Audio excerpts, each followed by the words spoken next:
We're live. Stats I'll double check real quick. in blowout. Also, JP, I didn't realize that every time you say "ball ride," you're quoting Jinxie. Yeah.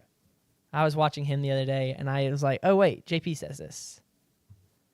I kind of thought you were like a Jinxie hater. I'm not gonna lie, because you said something about like how if one of our we were talking about JH. You said, "Oh, if he watches him, like that's kind of like minus points." Yes, because he's about to be a father, so that would be Yeah, but like, it'd be weird.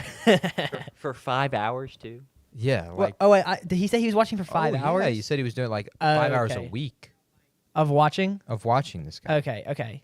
Yeah. Like I really hope it's your boy Roy or someone like that. But I mean, he's still on the younger end of being a father. He's got to be able to cut loose. Only 2 years older. He's probably my age. I think he's a year older than you at most.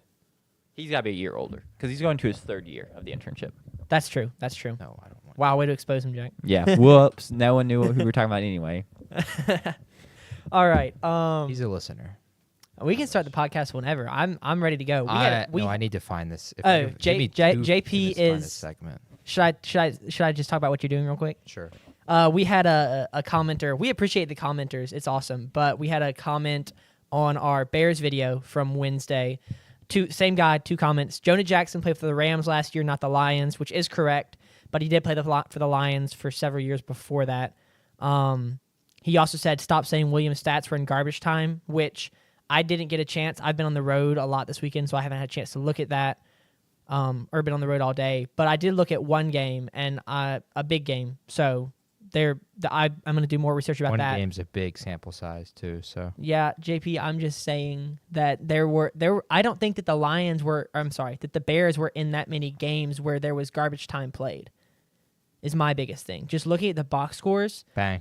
I think all but 3 of their games were close games. Anyway, found it. JP is trying to. Okay, this is last season. Caleb Williams by score differential coming from NFL Live. Okay. When the game was multiple scores apart, whether they were trailing or leading, which was more often trailing, Caleb Williams was 15 touchdowns, 1 interception. Okay. When the game was 1 score, tied, whatever you want it to be. 5 and 6, I believe. He was 5 5 touchdowns, 5 interceptions. Passer rating drops by over 20 points as well, 22 Yeah. points. Which, I mean, you're going to see probably a drop across the board. Can I comment a screenshot on freaking Instagram? It's YouTube. YouTube's where you YouTube? need to be. Turn Maybe it into I'll a try. GIF, and then I don't know. Just you can send a link to the video if it's a video. True. Good comms. But we do appreciate the comment from Harold W2Y. I'm pretty high on Caleb Williams. I've got him as my second. I've got him as QB2 in the NFC North behind Jared Goff. Talent-wise, I think he's better than Goff, but Goff has just been so good the past couple of years that I kind of gave him that nod. We've seen very talented QBs. Sorry, this is going to be a really strongly worded message. I can't wait. Oh gosh, please be nice, JP. Be nice. We don't want to scare this guy away. No bad words. Oh, Gosh, I hate this mic. You got fricked over by Mike Choice. And then also this guy Harold did also point out Caleb Williams 10 touchdowns, 0 interceptions against the NFC North. What was their record against the NFC North? That's a good question, actually. Probably not great. 2-4. They did beat the Packers one time because that's like once in a blue moon for Bears fans. They beat the They have to Packers celebrate the that. last game of the season. 1-5. 1-5. Cool.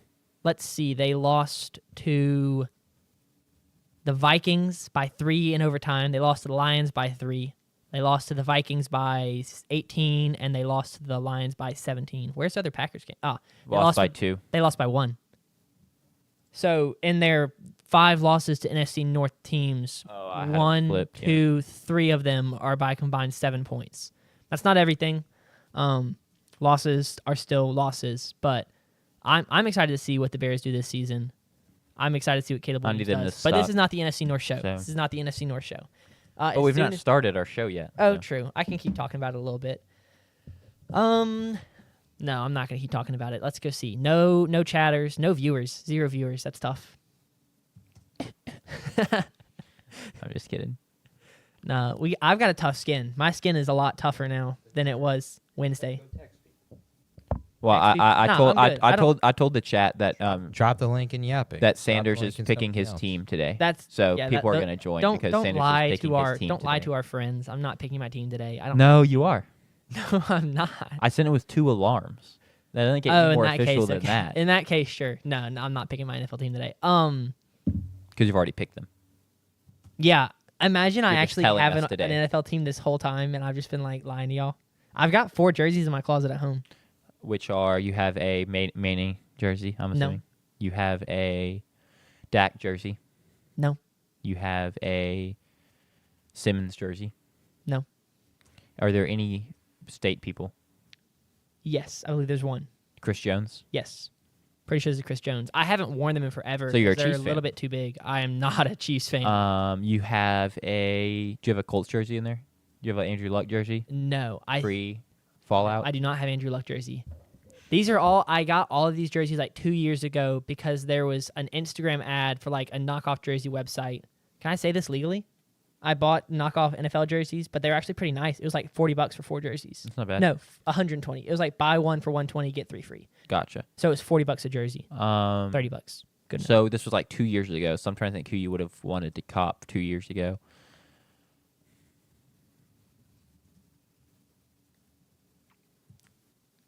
No, any. Just start giving me teams, and I'll try and guess. Later. Bengals. Joe Burrow. Yeah. Yeah. Vikings. He already has a Joe Burrow jersey. Vikings. Justin Jefferson. Yeah. 49ers. Christian McCaffrey. Nope. Deebo Samuel. Nope. Kittle. Yep. So Burrow, Jefferson, Jones, Kittle. Those are the 4 jerseys I have that I very rarely wear because they don't fit me very well. Sure. But yeah, no, I'm not picking my NFL team today. Sorry, guys. Let's see if JP has responded to this guy's comment. He's still crafting. I can't. He's still crafting. Okay.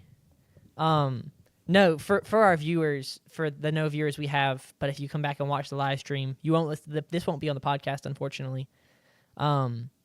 No, I've got a tough skin now. I posted a TikTok of my Packers predictions off air. I was talking with the guys, and I changed my predictions to the Packers going 6-11.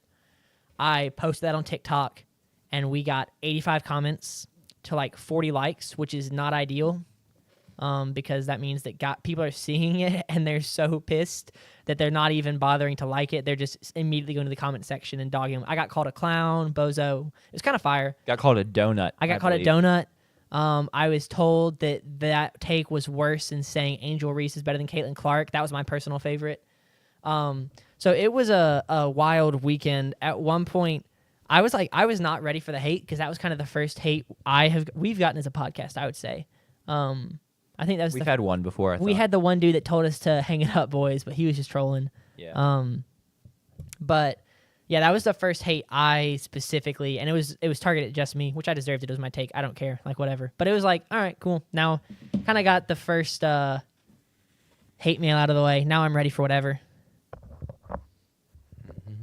How we doing over there, You JP? just posted it. Oh boy, would you like me to read it on air for you? Announce it to the world. I mean, you can also just read the comment. All right. You posted the YouTube link and then said, watch the first second of this video if you don't mind. It doesn't pop up until there's 5 seconds. Caleb Williams, 15-1 even touchdown to interception 15. ratio when gotta game edit that. 2 scores or more apart. Gotta edit that. When it was within 1 score, it was 5-5. I thought it was, yeah, that's right, yeah. Jonah Jackson made 4 starts for the Rams last year, was benched when he returned from injury. While you are not wrong that he was a Ram last year, he was more known for his time in Detroit where he made 57 starts and made a Pro Bowl. I apologize for my poor wording. Hey, I appreciate your apology, JP. Because, I mean, I don't know exactly, I don't remember the wording exactly what you said, but maybe there was just a miscommunication between you and Harold over there. I am not actually as wrong, but I'm not as wrong as I actually think I am. I think you're missing a U in there, but it's all good. Deal with it. Yeah, Harold, he meant to add a you there. He meant to say, I'm not as actually wrong as you think I am. I'm editing the comment. Oh, good. He's edited. Don't worry about it, Harold. We're good. Do your homework, Harold. Williams was not great in 1-score games last season, but also watch the video. I picked the Bears to be 11-6. I am high on the Bears and Caleb this season. Yeah, you're not high on the Lions. So, I mean, if Harold is a Bears fan. I mean, he should love both of us. You've got the Lions going 6-11. I've got the Packers going 6-11. Like, it's Bears fan club over here. Yeah, I'm split between Bears fans, sadly, because Bears suck. You don't like the Bears? Yeah, I hate the animal. You hate the. Yeah. So that leads to you not liking the team. Basically, yeah. No, I've never really liked. So the are the Bears. New England Patriots your favorite team? As a big Aaron Rodgers guy, Are the New England Patriots your favorite team? you saying I'm a Patriot? I'm asking if you hate or love America. This is not. Well, a hard it's not question. a 1-to-1 in terms of like every mascot doesn't necessarily come into play. So you hate America. No, I don't hate America. All right. What are your thoughts I'm a on? Commanders fan. Come on now. Mauricio Pochettino. So you just like a what? U.S. men's national team coach. That sucks. Um, We are playing right now though cool. against Um, Costa Rica in the quarterfinals of the Gold Cup. Correct. Very cool. Canada lost to Guatemala earlier, which is pretty exciting. You but- must hate America because that did not sound very enthusiastic, Sanders. I just know not to expect much from our men's national team. So. Well, we should win the Gold Cup. Well, it depends on your expectations. Oh, JP, do not get me started on expectations again, please. We play in the worst, just CONCACAF sucks, so we should I thought it was CONCACAF. whatever it is, CONCACAF. Wait, now I think you're right, I'm pretty sure it's CONCACAF. but anyway, the teams in there suck. CONCACAF so even sounds like a coffee. even when we're bad. Can I get a grande CONCACAF, please? It sounds like a coffee. Anyway, I think we're ready to. Yeah, let's start the podcast El hater, man. El hater. now that we've interacted with our we actually had a couple comments on the sorted videos over the past couple. That's how you should feel, Harold. Harold. That's how Yeah. you should feel. No, I'm not gonna dog on Harold. What a I appreciate the doofus, interaction. man. That's. I crazy. hope he watches the first 15 seconds of that video. I feel like I need to go. I'll watch it after the show. Let's go ahead and get started. So Let's do that it. we can lock in. You ready?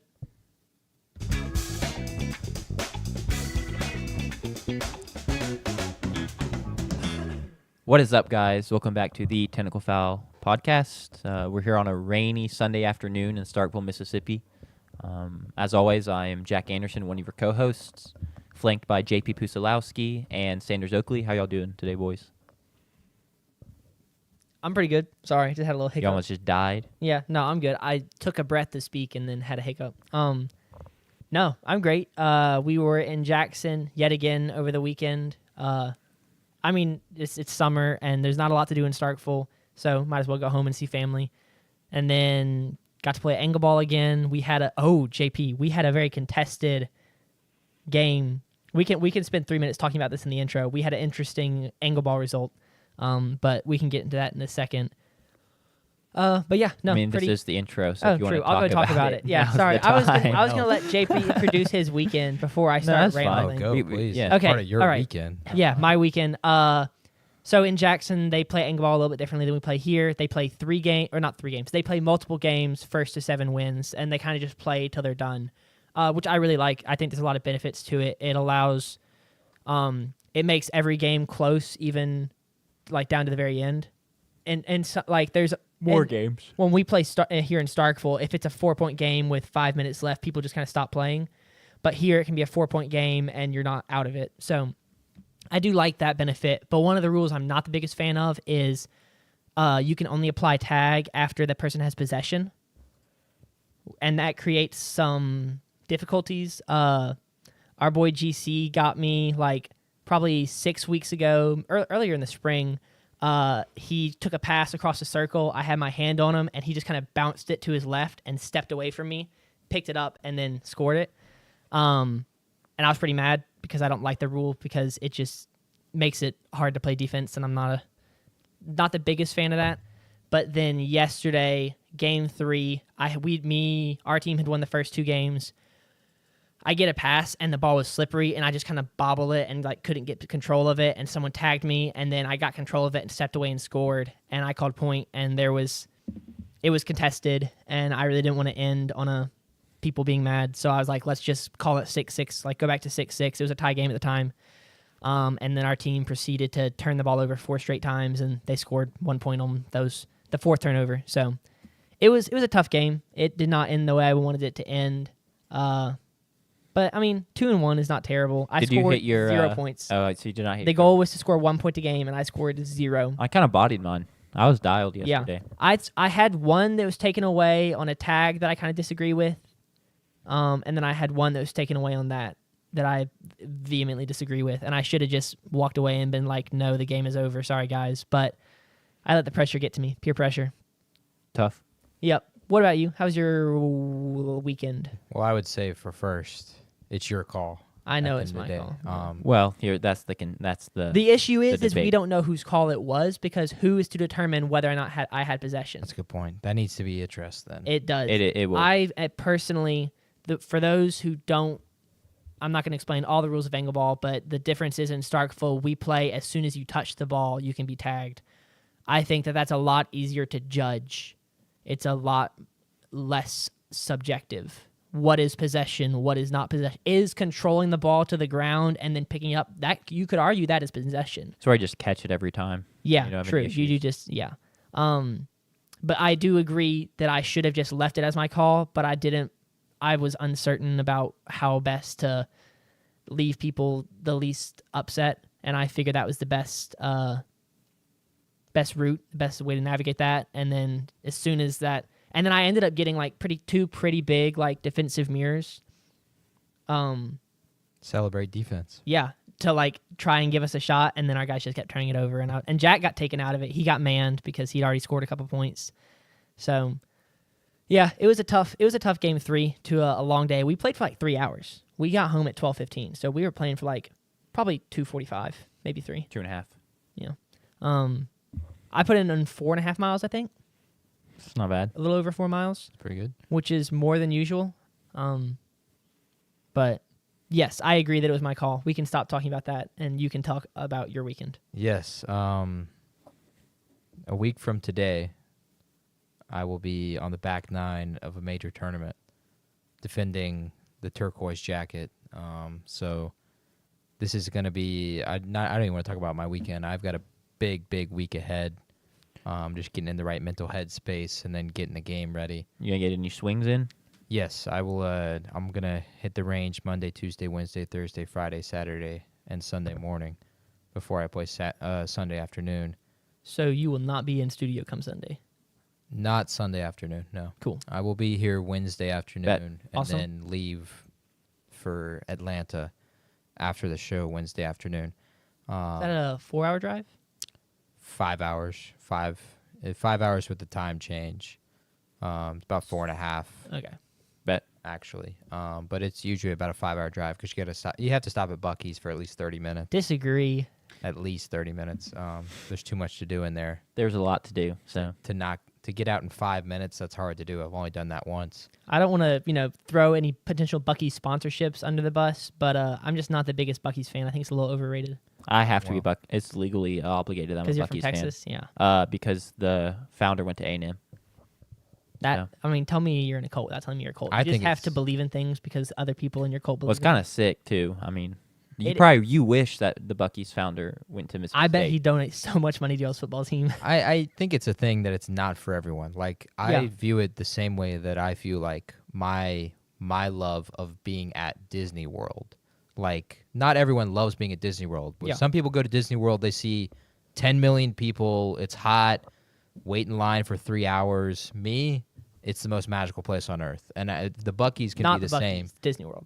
Buc-ee's can be the same. I think Okay. for some people it can be like a bunch of smelly people, weird looking people, a bunch of baseball teams with Too crowded. kids, too crowded. Fresh sauce on the board or brisket on the board or whatever they want to say. That's not for everyone. Yeah. For me, that's for me. That's pretty sick. So what's your go-to at Buc-ee's then? Or do you My mix it up? go-to has been I do the pulled pork sandwich. It's the best pulled pork sandwich I've ever had in my entire life, and that's insane because like I've been to Little Dewey's and many great barbecue places back home as well. So it's still the best barbecue sandwich I've ever had in my life. Couple Texas things. company, man. That'll do it.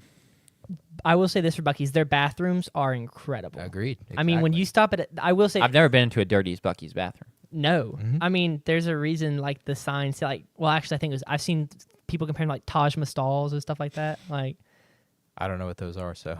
No, like it's like The Taj Mahal, but but it's a bathroom Oh, stall. okay. That's a sign. I think it might have actually been for a different.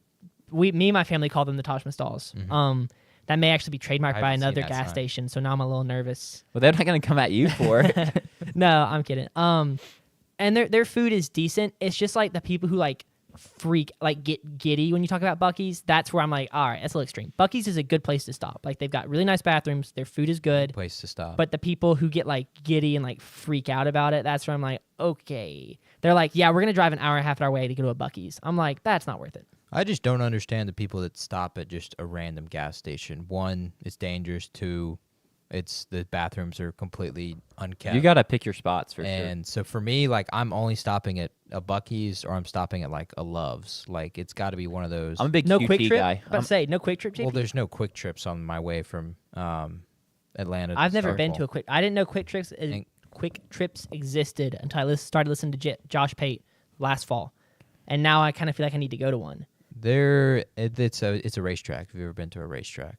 Have you ever been to a racetrack? I don't think so. Perfectly acceptable place to stop. Yeah, those Yeah. are on the list as Yeah. well as places to stop. But Yeah. I've never seen one driving out in rural Alabama and Mississippi. So Fair. Other thing I will say is you mentioned Little Dewey's idea for if we want to fill time. Me and Jack, I started making like a tier list for Starkville restaurants.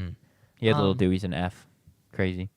I don't remember where I had Little No, Dewey's. you didn't have an F. I don't think it was an F. That could be fun. That could be fun if we did that as like a 15-minute podcast. I've done segment. that before as well. I've done that with Starkville pizza places. Me and J Dub. We lost had the that best discussion one. before. So We got in a big argument because I Which one? I was Oh, saying, whatchamacallit? rest in peace, Hungry Howards. oh, Gone but not forgotten. that's not even top 7. That's crazy. Their garlic flavored crust was so good. I had that for the Super Bowl 2021 between the Bengals and Rams. Abby and I had that. Yeah. It was Anyway, if awful. we ever get to You had a bad night then. It You was had a bad terrible night, man. pizza. It was if terrible. we ever get to a podcast, a show where we're looking like something to be like, only an hour and a half, we need an extra 30 minutes. Sure. Well, when we have all of our fans, we'll have to do like when you're coming Ooh. into a Mississippi State football game, where do you have to eat? Yeah. I like that. Yeah. That's a I good really idea. like that. And then we say, don't come here because there's nowhere good to eat. Shut up, Jack. I'm going to unplug you. Well, Little Dewey's. There's enough places to come here for one weekend. Yeah. Don't come back though. You I can't think mix it up. a second weekend, it's hard to pick new places. Well, That's and for me, that's my okay, opinion. but like two. I mean, if you say you eat out twice a weekend when you're here, because like you shouldn't eat out every meal. Like it's yeah, that's what I'm saying. Two restaurants and one breakfast place. We're good enough to do that. You don't think we could do that more than once? You No. think we have 2 restaurants and So, one? okay, You where do you- it where- again with a completely new group. Where are you taking them for breakfast? All right, you got Starkville Cafe. Yep, Didn't I you don't- just say it was overrated? it's definitely overrated. It is but it's overrated, cool. but it is good. It's a staple of the town. I agree. It is That's a where you're staple of taking the them. town, and I think I also ate there like pretty regularly for like a semester. Like I got the breakfast like once a week with like my pastor and stuff like that. Mhm. And so I think I got a little tired of it. But the food is good, and if it's your first time having it, I remember being blown away the first time I had it. I just think it's a little overpriced. That's all. Yeah, it But is. the I completely agree. experience is Starkville part of Cafe. pricing. Starkville Cafe. You got arepas, which I just had for the first time and actually really enjoyed. Sure. I've heard Bluto's breakfast is very good. Trash and overpriced. I have not Take had. I've never had Bluto's, so I had Bluto's once, but it was for dinner. Did not like it. When the meal But is everything $16, Everything I've heard is that their breakfast is really good. I can get brunch for cheaper at Harvey's than I can at Bluto's. Yeah, don't forget. I mean, we got Chick-fil-A. That's 3 breakfast places. Chick-fil-A doesn't count. yeah, Chick-fil-A doesn't count Good try. because you can have that. We have it. So that's 2 breakfast places. I would say arepas I and. think you're already Starkville making Cafe. a crime. Is that the end of your list? Well, I'm just saying we have at least 2. You said we had 1. I'm saying we got at least. You're 2. forgetting Hardee's breakfast. That's not. No. That doesn't count any more than Chick-fil-A does. Shipley's, I think, is on. But that's gotta be everywhere, on too. that list. That's not a Starkville. But it's for me. It is. That's a Starkville. Like you're coming from Maine. You don't have a Shipley's. How many back fans do you think we have coming from Maine? home. You've never. When's the last time you've been inside Shipley's? Friday morning. Okay. No, not wait. I just. No, I legitimately Shipley's is was. like- I went and got it. Like I got a dozen glazed donuts Yeah. for me and my coworkers before, Fire. That's before fire. work. Shipley's is iconic for me. I get it. It's in other places. There's one in Clinton. I've been to that one as well. Yeah. One in I College think it's a Station. Mississippi staple for me. And then I think we definitely have enough like lunch and dinner places to fill out a list of. I mean, 2 home games. I You're think we good have- for 2 home games. Sure. For sure. And then maybe the third home game, you eat breakfast in your Airbnb, and then you eat out. So I think that's the 3 second one weekends. would just be harder, if not worse, than the first. Yeah, you're losing quality. That's why you snake draft it. You got to snake draft. No, it. no, no. You You can't get him to come back. it's then. Starkville. You have to throw Everything The kitchen you got sink. at yeah 'em. the kitchen sink the first time. You got to throw it at them, because if they don't like it the first time, they don't like the cowbells and the junction Yeah. and all of that the first time, then they're not going to like it the second time. That's Agreed. true. They've got to love it the first time, and then they can tolerate it for the rest of their life. But yeah, Man, that's true love right there. little dudes. Love it the first time, tolerate it for the rest of your life. We don't like them. We talk. That's how Starkville is, at least right now. Shall we get started? Sure. on the Do all show? the coffee places count as breakfast spots? No, because the best breakfast spot closed down in 929. Mm-hmm. What about Humble? I've heard their bagels are pretty good. I've not had it. I don't know if I'd consider a coffee place that only does bagels That's as fair. enough to be like a legit breakfast spot I want to That's take fair. people.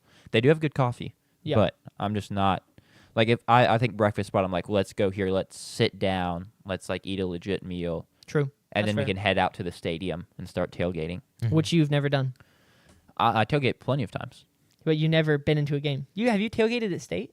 multiple times. I've been to your tailgate, dog. I swear, every time I invited you, you would cancel and be like, "Yeah, I'm just gonna stay at home and watch football." I literally came for the Florida game last year. That game is I think it was the wait. Florida game. I don't.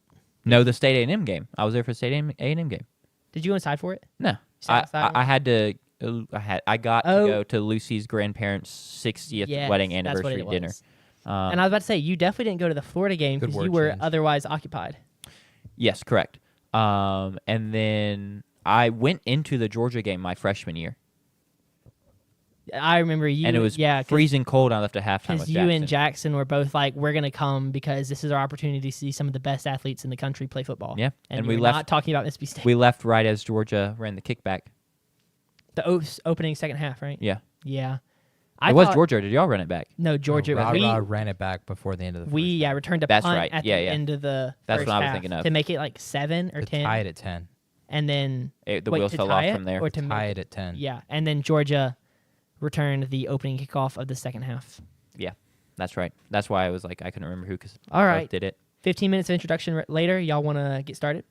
We might as well. I don't care, man. On the docket for today's show is AFC North previews. So Ravens, Browns, Bengals, and Steelers. Not necessarily in that order, but we'll go through team by team, give you our thoughts on their team and where they stand this season, and then record predictions from the three of us on the team. Which team we starting with, boys? Alphabetical order, right? So Baltimore. Yeah, let's start with Baltimore. Cool. Baltimore. I have graphics ready. For You the have teams my today. graphics ready? Well, your graphics, and then also You if have your own remember- graphics? I don't have graphics. I just talk. I also Oh, yeah, wasn't got able the to do as graphics. much research for today's episode, but I got you. I feel- I can kick this off. I can do an hour and 40 minutes. That's how much research. This is my Super Bowl pick, per winning team? pick for the year. No, total. total hour 40 total. I mean, I wouldn't mind if me and Jack got to throw in some stuff. I think that I don't think it's a bad idea for us to go about even thirds. Maybe like I can't give well, any I've third. got- I can't give any. I've maybe got like 2 questions. fists JP, 2 fists me, and a fist He's Jack. got questions. I've got questions that Oh, will help you Okay, guys awesome. insert in. I was just saying I have graphics for the teams, like, to like be like, here are the Baltimore Ravens, so that I don't have to make those on the spot like Wednesday. I have the answers to any question you have about any of these teams. How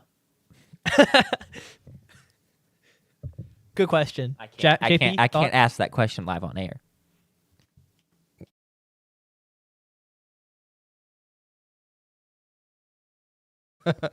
That is a really good question. I mean, that's Let's just say he that's wears a it on his personal jersey. He question. wears it on his jersey. okay. Wow, that's a personal. What question. number does he wear? Where's number 8? He wears number 8. Sheesh. All right, let's move. Let's get started. Let's get Hit started. the Lamar Jackson. Have you been seeing those? Yeah, hold on. Those are sick. That would be fine. No, I can't do that. I No, can't reach. I'm not that That's long. too far. Oh man. I missed the. Yeah. Why didn't he get it done? That's. Have we start? Let's start. Let's start our Baltimore Ravens. I already did. Oh, we're actually going. That's I it. thought- No, this is not. This is not part of the video. This is not the end. Oh, This is okay. not the end. Thank you. I'm not including that muted moment we just had in the actual. I should have video. said it. I can gladly. I'm glad give you the did end not. point. Sure. Are there any lip readers? Are we nervous about that? Well, he was blocked by this. Yeah. Okay. No one could see. All right, go ahead, JP. Then maybe we can context it together, but The Baltimore Ravens last season, 2024 to 2025, finished 12-5. They had another good season. They get into the playoffs again. And then Mark Andrews drops a pass in the corner of the end zone, rolling out to the right on a 2-point conversion. Ravens lose to the Bills, and it's another season where Lamar wins an MVP but doesn't win in the postseason and doesn't reach the AFC's championship. Buffalo goes on to lose to Kansas City, but Baltimore fans, again, are questioning, can they get it done in the postseason? Lamar's won 2 MVPs. He's won one more playoff game than that. He's 3-5 in the playoffs.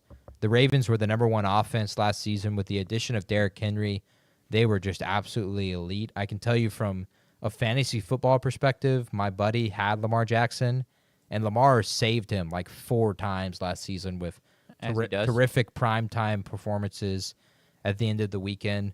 The Ravens were number 2 in sacks last season, which was actually pretty terrific given how poor their defense was. Kyle Van Noy was absolutely insane. Sanders, if you don't mind pulling up the sacks graphic. Kyle Van Noy had 12.5 sacks coming in for the team. Odafe Owe, apologies, had 10 sacks last season. And Matabuke had 6.5. And then 5 players had 2 sacks, 4 players with 1.5, and 4 players with 1. So this was a by-committee defense on top of 2 players with double-digit sacks. They were terrific defensively, but the narrative didn't say that.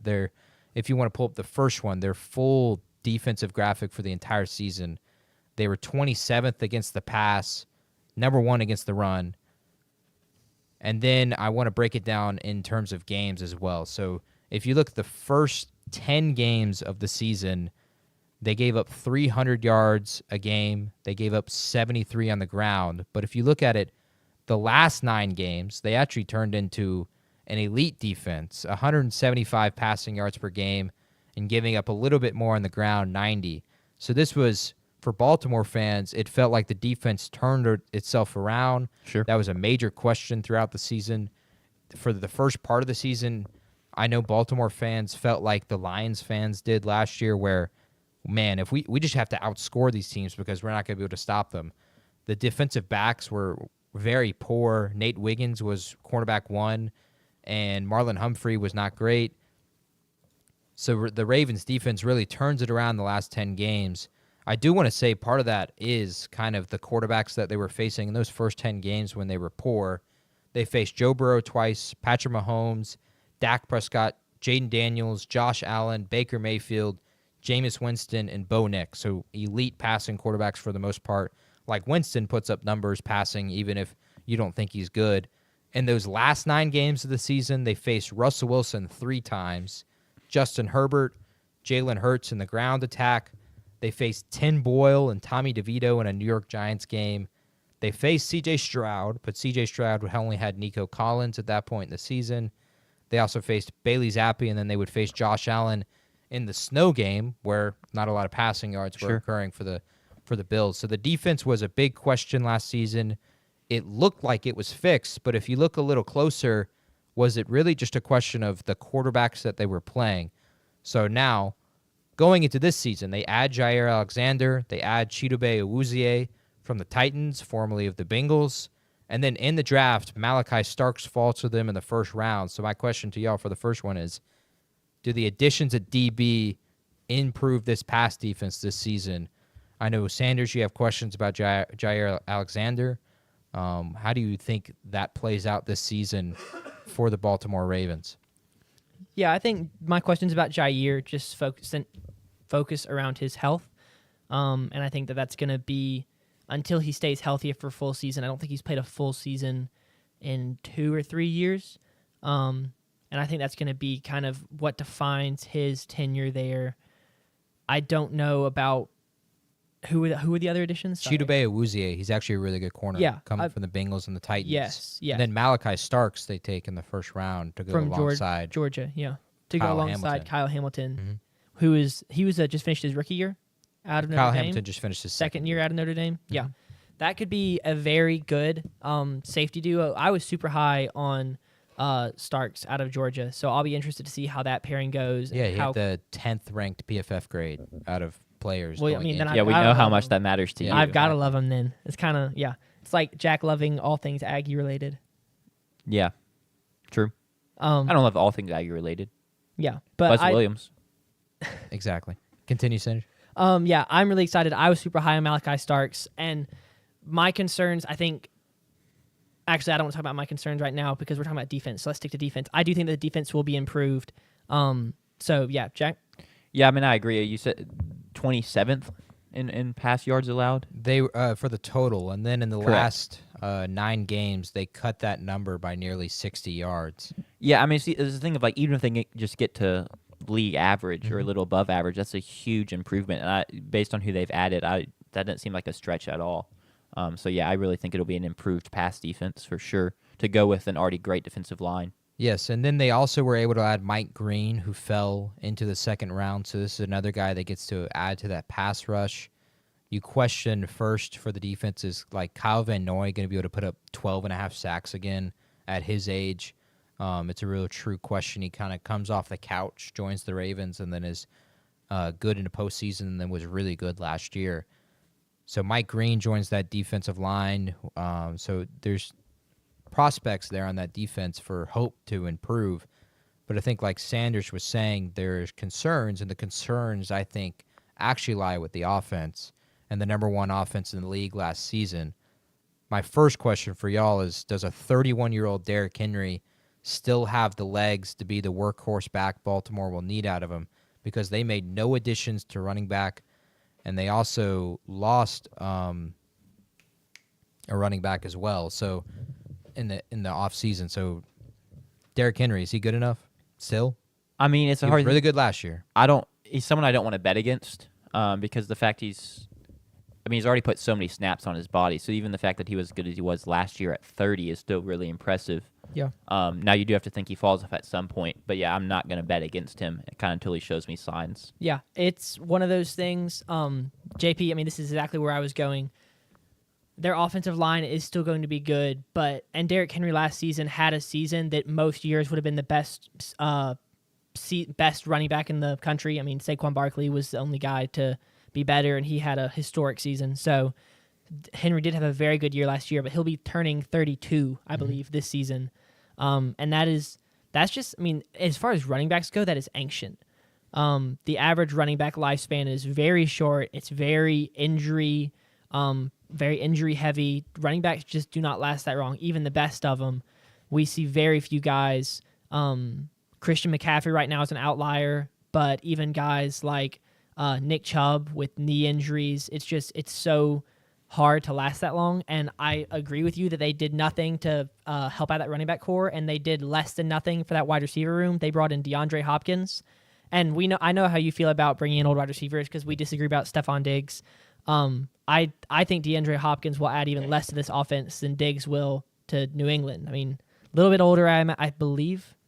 Hopkins is a little bit older. 31 or 32, if I'm not mistaken. Oh, so they're about the same age then, I think.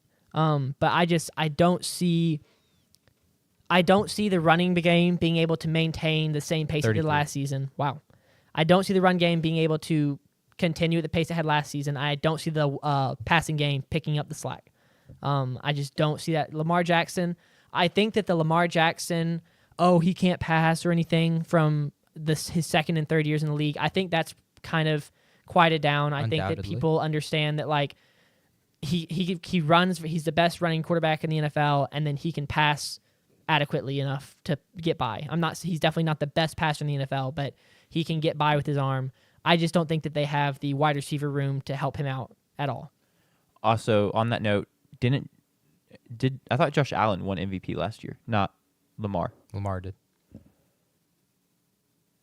I don't remember. if I'm not mistaken. I really thought I think in my mind it was like I would have given it to Lamar, but Josh Allen won.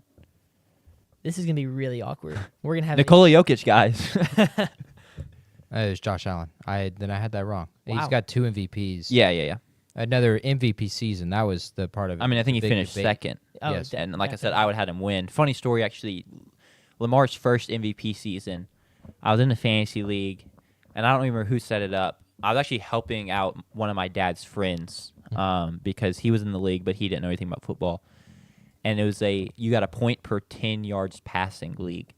Wow. And you played, and so I had Aaron Rodgers and Lamar Jackson on my team and another QB. And Aaron Rodgers started off red hot that year and put up Just a 1 QB league? Mm-hmm. And he had a week where he got me 92 fantasy points. And so I traded Lamar Jackson for wide receiver help, and then Lamar Jackson goes on the tear to win his first MVP as Aaron Rodgers kind of falls off a cliff is strong, but did not have a strong finish to the season. Yeah, and fizzles so out. probably my worst fantasy football blunder there. It was tough to see. Yeah. For this team, the wide receiver is a big question there. I mean, their second best receiver is really a tight end, and it's Mark Andrews or Isaiah Likely. Yeah, I would say their second and third best wide receivers are probably tight end. There's questions there as well. Isaiah Likely was really good to start the season and then wasn't great throughout the end of the season. Mark Andrews was terrible to start the season, and then to end the season, he would catch a touchdown every single week, and that was really his only saving grace for the season. Zay Flowers is still wide receiver 1, so there's questions there. I still think the offense is going to be really good because they have Lamar Jackson. I think Derrick Henry is going to be good enough, and Lamar is so talented that it's going to be hard. It's hard to stop him regardless of whatever cast he's had, and that has been true his entire career.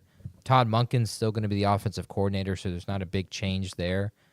My next question would be, and it's not necessarily like the greatest question, but I think it's could be something that could impact this team, is they lose Justin Tucker. They released him in the offseason.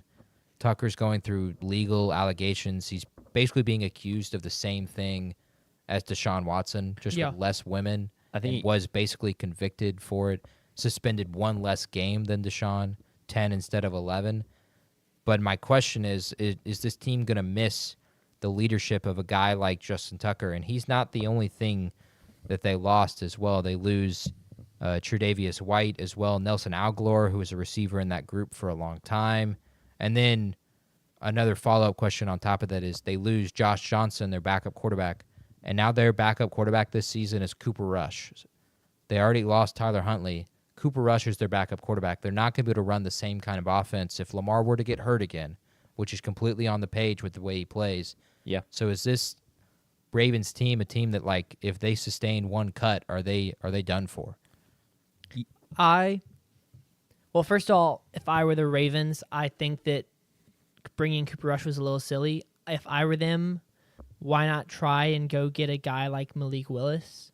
Because I feel like you could have. I mean, he's not going to demand that much trade value, and he would be a much better backup for the system they're running because he's going to play a lot more stylistically similar to Lamar Jackson, bringing that threat with his legs that Cooper Rush just does not. So that's kind of, I don't know. I'm not the biggest fan of that approach by the Ravens in bringing Cooper Rush, but I don't think they're going to miss Justin Tucker that much. I do think this is a very experienced team. There's a lot of leadership in that locker room. I mean, Lamar Jackson has been in the league for 7 years. I mean, this is not a young, new, inexperienced quarterback. He's been around for a while now.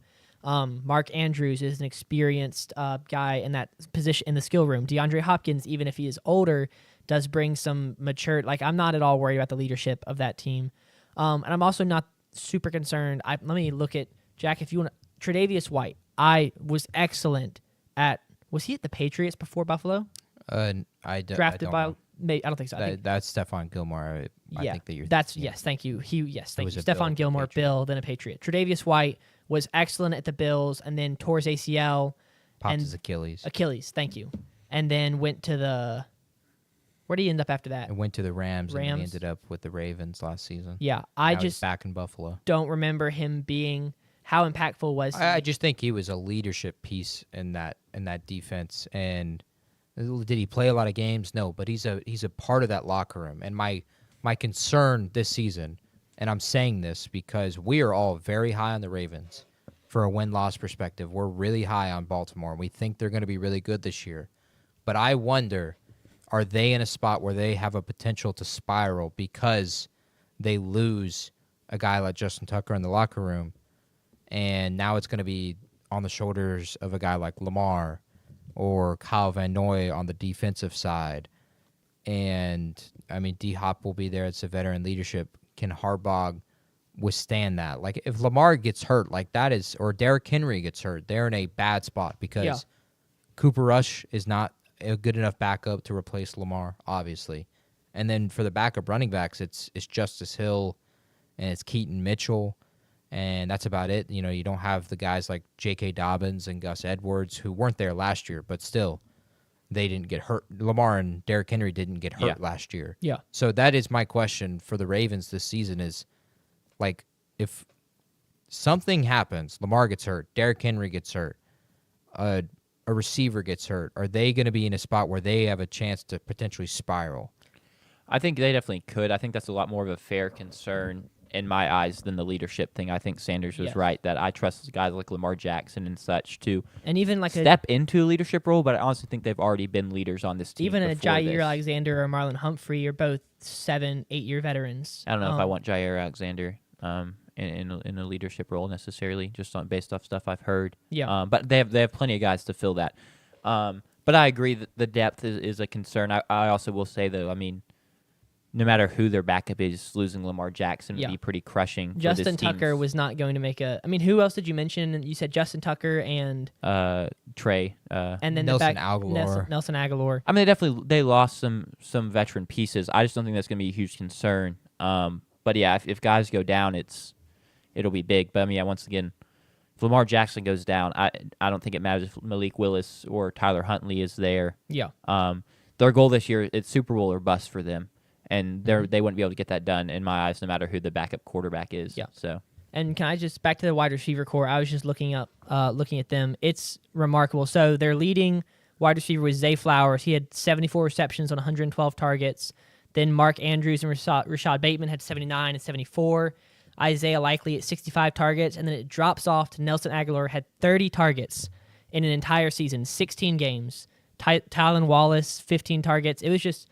That wide receiver room is just non-existent beyond the top 4 guys, and 2 of those guys are tight ends. It's not an ideal setup. It's a bad room. Yeah, they're in a potential spot to trade for someone at the deadline for teams that have those aging receivers. I think the Rams are in a spot like that. If the Rams were bad, they could trade Devontae Adams again. Yeah. You think about the Seahawks with the Cooper Kupp signing; they could trade him very easily. Something like that is definitely, I think, something in Baltimore's future. But I was just asking that because we're really high on the Ravens. I've got them 13-4. Y'all both have them 14-3. The only discrepancy really in our predictions is I am predicting again something to happen that has happened many times for them is that the Ravens tend to have some inexplicable loss each year. Last year it was week 2 against the Raiders where they went quickly 0-2 in the hole. 2 seasons ago, it was an overtime loss to the Colts. 3 years ago, it was the loss to the Jaguars, who only had 4 wins at the time, that sprung the Jaguars forward and pushed them into the postseason and winning a playoff game.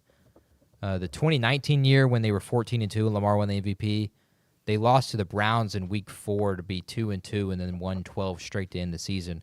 So for me, I'm predicting that loss is going to be to the New York Jets, Week 12, at home, hosting Justin Fields and Aaron Glenn and the Jets. I see that as the potential spot for that inexplicable loss. I don't think Cleveland is going to be good enough to be able to pull off that kind of upset this year, although they have done that in the past. I don't think, like the New England game, people might see as, that's the inexplicable one. I'm kind of high on New England this season. Yeah. So, and a lot of people are. That's not really a bold take with the addition of Mike Vrabel. Well, it depends on how high is. They have a chance to make the playoffs. That's how high I am on them compared to going from a 4-win team. So, yes, we are all high on the Ravens. The only discrepancy is the one extra loss that I have them losing to the Jets. We all have them 14-3, 13-4. And, yeah, that's the big reason I was asking that. The funny thing is the way we have it set up. So in our spreadsheet that JP built, it's a really good spreadsheet. It's been really awesome to work with. But we each pick win or loss every week, and then so that's 3 selections per week, each of ours. And then there's a technical foul win-loss column that basically takes 2 out of 3. If 2 of us voted for a win, it's a win. If 2 of us or 3 of us voted for a loss, it's a loss. Because of the way we staggered our losses, we have the Ravens going 15-2, which is just remarkable because that's a real. I mean, did the Lions go 15-2? They were last season? 15-2 last season, yes. But I mean, 15-2 that's a lot of wins. Yeah, I think my only pushback to y'all is like Sanders has them losing to the Detroit Lions, and Lamar Jackson is 24-4 versus NFC teams in his career. So picking him to lose to an NFC team is a pushback. But then again, I have him losing to the Packers in Week 17, which I'll say again, I cannot wait for that game. If Lamar is healthy and that Packers team is healthy, like 2 playoff teams in Lambeau, Ravens, Packers, Week 17, that's going to be such a good game. So, yeah, that would be my only pushback towards like Sanders' pick of. Yeah, then again, I have him losing to an NFC team as well. Lamar dominates the NFC, 24-4 as a starter against the NFC. That's just truly remarkable. But yeah, we have them going as a group. We have them going 15-2. Yeah, which very, I would very imagine high. is probably going to be the best record out of any other team. Yep. I agree. Vegas has their over/under wins right now at 11.5. So that is, they would smash that if they went 15-2. Yeah, Vegas is pretty low on them this season. Can you tell me which one of those is favored? Does it say that? It's -118 to go over, -110 to go. Okay, Wait, so actually, hold up. I'm sorry. Hold up. Let me. So it's even. No, split. I misread that. Give me a sec. Yeah, it's different. It's different accounts or Yeah. different books. I see. Let me go see if I can find Yeah, it. if you can find that, I'm very curious. If I would assume it's Vegas favors them to win more than 11.5, would be my guess. But that's something I would bet on personally. But it's one of those bets where it's like you're in a spot where they could potentially like really kind of they're favored to win over. No, 11.5. it's -110 over under 11.5, so it's even. Oh, okay. Wow. Yeah, that would be. You can bet over That'll be 9.5 for -340. Wow. Yeah. Those are. See, I'm gonna be making a trip to Tennessee before the season starts. Yeah, this And is, I will this be is on putting- FanDuel. I'm gonna because we're gonna be doing a podcast and we're making all these predictions. I'm gonna put a bunch of money into some future Some bets, units. and so we can track that throughout the season. Yeah. That is something I'm very curious about potentially betting on. That's interesting. But I understand the concern from Vegas there because, like we said, the depth is a big question. You know, Lamar gets hurt, obviously that's a big fault. But like, if Derrick Henry gets hurt, who is going to run for them?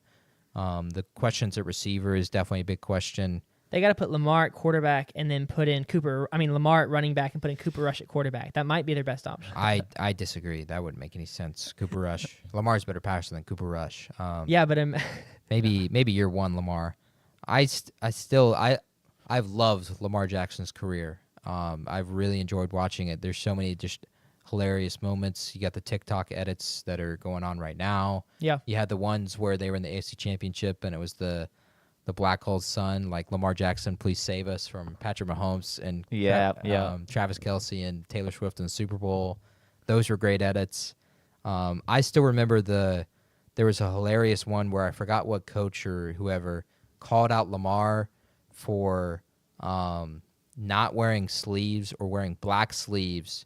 And so essentially he was saying you can't see the football when he does the read option because his hands are the same color as the football. And so you have no clue. So the next week he wears white sleeves, like perfect white sleeves, so you can differentiate between the two. And he dominated whatever team he was playing. That's one of my favorite Lamar stories. And then he's got so many elite plays. Didn't he have to like leave the field to poop, and everyone thought he you got have injured one time? the poop one against the Browns on Yep. Monday Night Football. That was terrific. His big run against the Bengals is up there. Yeah. This he's had a really storied career, winning 2 MVPs. Not last season's MVP, like I said. Yeah. Poor note taking there. I need to do my homework, as some of our haters would say. But it's going to be an interesting year for the Ravens. I hope it goes well. They are among those teams for me where it's like, man, I really hope we get to see this team in the Super Bowl. It's like the Bills. yeah. I'd love to see the there's Bengals in the Super too Bowl many again. teams this year like that. Yeah, because the Chiefs have dominated the Super Bowl, and even recently, like the Eagles have been there twice in the past 3 seasons. We'd like to see some fresh blood. Like if we got Jaden Daniels and the Washington Commanders versus the Buffalo Bills, like that would have been one of the best Super Bowls of all time. Yeah. And There were people who said that if they had a third place game, that would have been had more viewers. than agreed. the Super I Bowl. don't disagree. Like the only redeeming quality about last year's Super Bowl was the Eagles kicked Patrick Mahomes' butt for 4 hours. It was awesome. Yeah. It was really a great watch, and I hit like 75% of my bets that night. It was a good night. It was a good night. We got to see Kendrick perform. That was the Kendrick highlight performing was great. Taylor Yeah. Swift was only on camera once. for me. Crazy, actually. But yeah, the Ravens, we've got them pretty high this season. Again, I've got them 13-4, winning the division. Sanders and Jack have them going 14-3, which is winning the division as well. Sanders, Wait, do I? yes, you have Yes, them I at do. 14-3, beating the Bengals by 13-4, which Yes. is our next team that we'll get into The Bungles. right now. And here's your endpoint: Sanders in the future for the Cincinnati Bengals. The Bengals had another season where it was kind of a disappointment last year. They rattle off the big wins to end the season to get to 9-8, but they missed the playoffs by a half a game or a game. The big question again for this season is, can the Bengals start the season hot? So if you got that was a late addition to the graphics. I don't know if you have it. If you have it, throw it in there, please.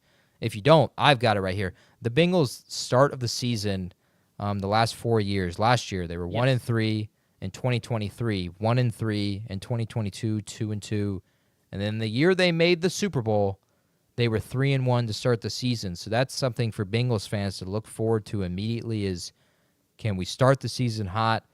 And I will ask that question here in a little bit, but I want to get into the big story for the Bengals this offseason. It's been all the damn contract negotiations, and we'll go in chronological order.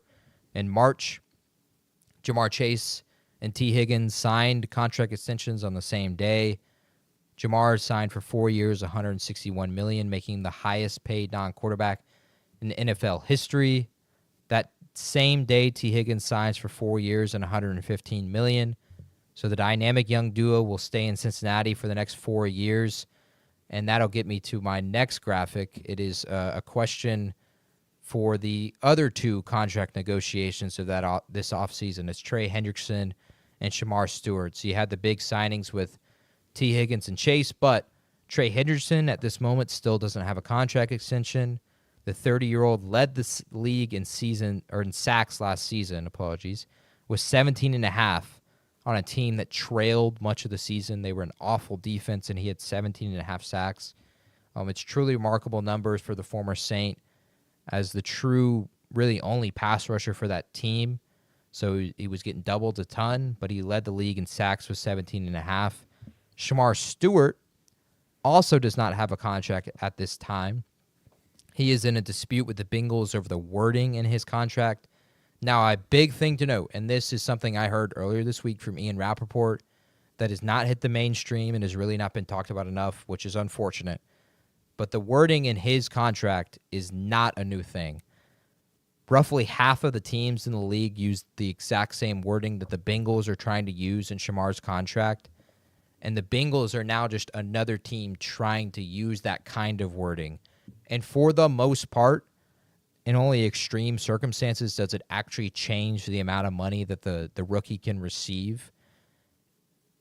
So the first-round pick, Ian Rappaport thinks, is more than likely he's going to sign his contract.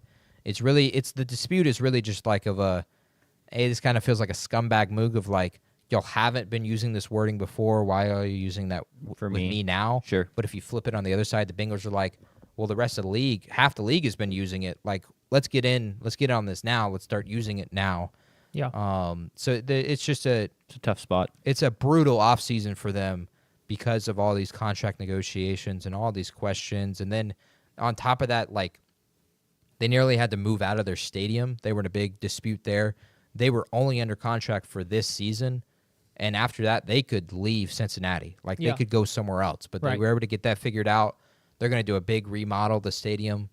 I don't know when they're going to do it because it's hard to remodel the stadium and then still have fans come into the building at the same time. And the offseason is basically already passed, so we'll see when that happens. But they've agreed to a remodel, and they're under contract for a little bit longer, so they're not leaving Cincinnati. So for them, the offseason was just so many contract negotiations, and it really just didn't get into the actual team. And the team, because of that, I feel like just was kind of underwhelming in terms of the way they approached their offseason. Obviously, you spent a lot of money in Chase and T. Higgins, and I assume they have money aside for Trey Hendrickson, but their only signings in free agency are Samaje Perine, they brought back from the Chiefs, and Lucas Patrick, an offensive guard for the Saints who was not good last year, I can tell you from a Saints fan. So not really a great addition there. In the draft, if you want to throw that graphic up there, Sanders, I felt like they had a good draft. They add some Shamar Stewart. I think it's going to be a good piece. Jack, I agree. Opinions on Shamar Stewart as an A&M guy? Athletic freak that didn't really produce from a sack standpoint, which will kind of pop up to most people, only having like 4.5 sacks across 4 years. But like I said, athletic freak. And I think a lot of the sack stuff was more of a scheming piece in what he was asked to do. He can win with power, he can win with speed, and to be a really successful, consistent pass rusher in the NFL, you have to be able to do both. So I think he'll be a great piece. It may take him a little bit to get going, especially as he's been missing all these workouts and stuff.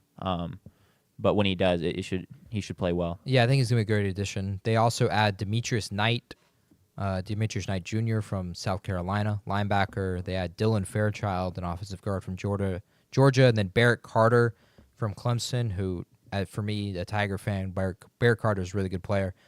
Demetrius Knight Jr. and Barrett Carter are actually going to quickly be pushed into the starting snaps for this Bengals defense. They're both in my opinion, they're going to be high-level middle linebackers, but they're rookies. They're both really skilled at stopping the run, which is going to be helpful in a division where you play the Browns and you play the Pittsburgh Steelers, who are going to run the ball a ton with Aaron Rodgers, and then with the Ravens, one of the best running team in the league last season outside of the Philadelphia Eagles. Their offseason losses, though, they lose Alex Kappa, an offensive guard. They lose Jermaine Pratt, who was a big cornerstone in that defensive linebacker group. Khalil Herbert is gone, who they traded for last season from Chicago. And then Von Bell leaves to free agency. So my first question to y'all is, with these additions, Shamar Stewart, Demetrius Knight, Barrett Carter are going to have to jump in and immediately be impactful. Do you think this Bengals defense can just play average defense? Because they also lost Lou Anarumu, but they add Al Golden from Notre Dame, their defensive coordinator. So they're high on him. Can we expect maybe some average level defense from the Bengals this season? I personally don't expect that. Just kind of looking at the pieces in and out the door and how bad they were last year, and the contract stuff still going on. I don't see any reason necessarily to expect that. And that'll be reflected down the line in terms of my win-loss prediction. But I feel like I've really soured on this Bengals kind of unit as a whole, as kind of the past couple years they failed to get it done. And I've not really seen much progression, I guess, in terms of trying to get over some of their issues. So, yeah, I think the Bengals are seeing the symptoms of a mistake in team building, which is giving the majority of your money to like 3 players. It happened to the Rams.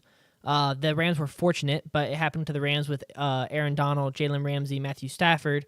They invested so many resources into those guys that they were required to hit on the draft in order to find success, which they were able to do.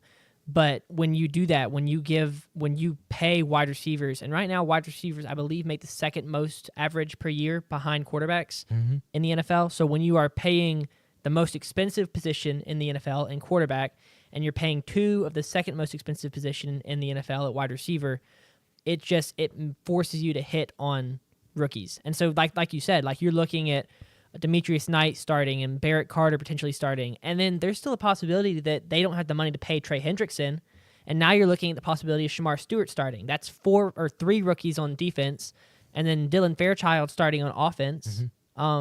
That's 4 rookies starting for a team that is invested in a way that they should label themselves as Super Bowl contenders, and I don't know if they can label themselves as that, starting 4 rookies. Yeah, that's a very great point. The Rams is a great way to look at it, of something like that the Bengals need to hope is like you get a Puka Nacua offensively, which they don't have, but defensively you get that. And you get a Jared Verse, what he was able to do for the Rams last season. Yeah. Mike Hilton is a free agent. He was a cornerstone in that cornerback group and really a big leader of the defense. So losing him, Jermaine Pratt, and then Trey Henderson says he's going to play, but there's still questions there, especially if he doesn't sign the contract. Like Logan Wilson is really the only guy in that backfield from the Super Bowl team, and that is really your only leadership defensively. And then with Al Golden, a new defensive coordinator, there's extreme questions there.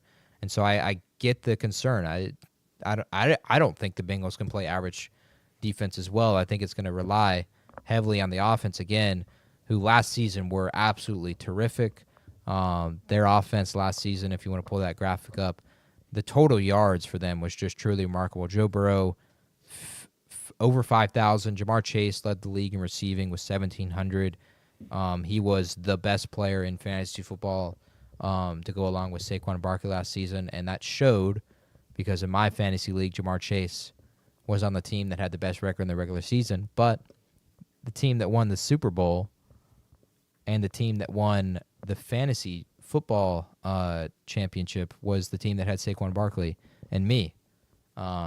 Suck it, Rizzo. I got Jamar Chase in a trade involving T.J. Hawkinson in my keeper league. All right, so we've got no ball knowers in that.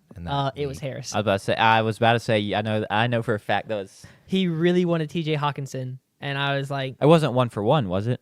I think I gave him somebody else. I can't remember. Continue. Sorry, Yes. I just No, you're wanted to good. give my subtle GM flex. Continue. Absolutely. The Bengals, T. Higgins had injury concerns throughout the season. He got hurt a few times, but still almost put up a 1,000-yard receiving season. And so the offense, you don't expect this to take really any step back. I think the big question for them is going to be how does that first 4 weeks go again?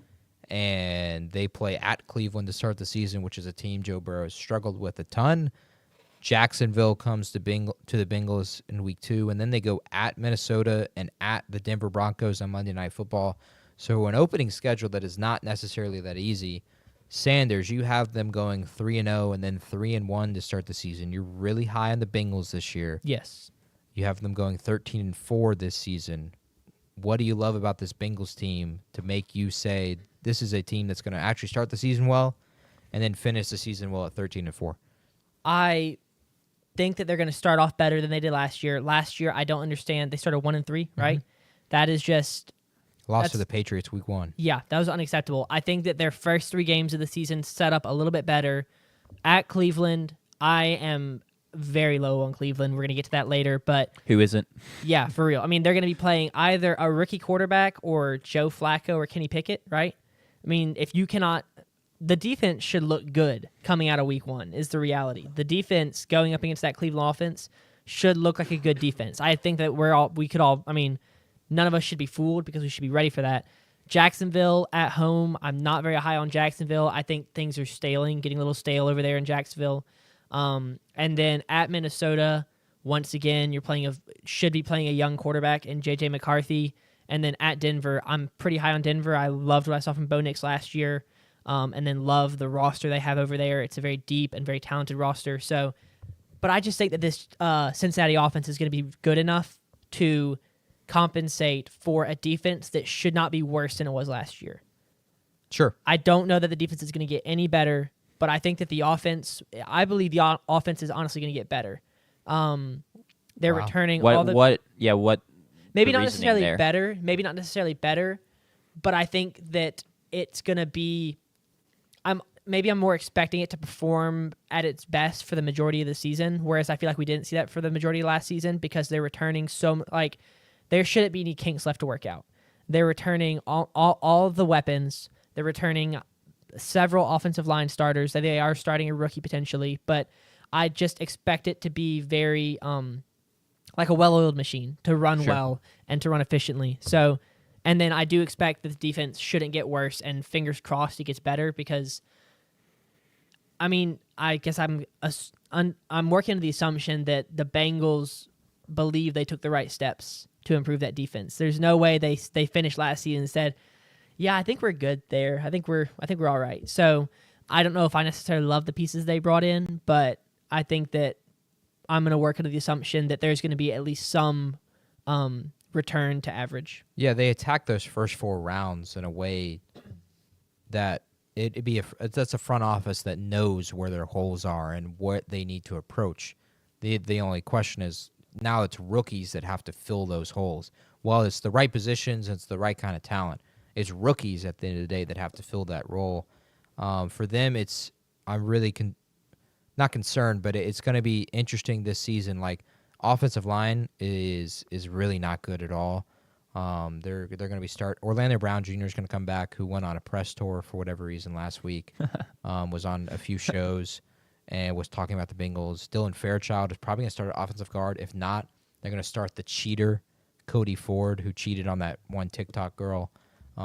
Which, if you have a girlfriend, you know what that means. If you don't, it's okay. Move on. It doesn't really matter. But they lose Alex Kappa as well, who was a starter for many seasons for them and was on that Super Bowl team as well. So offensive line is a serious question for me. But, I mean, the talent's so damn good. I wonder this season if now that we finally have gotten through all this contract dispute on the offensive side, at least, with Joe Burrow, Chase, and T. Higgins, are they going to just, like, let loose and just produce and just go all out and not care? And the other question is, are they going to stay healthy? Because outside of that first rookie season for Jamar Chase and that Super Bowl year, they have not collectively as a group stayed healthy for an entire season since then, and it's really held them back.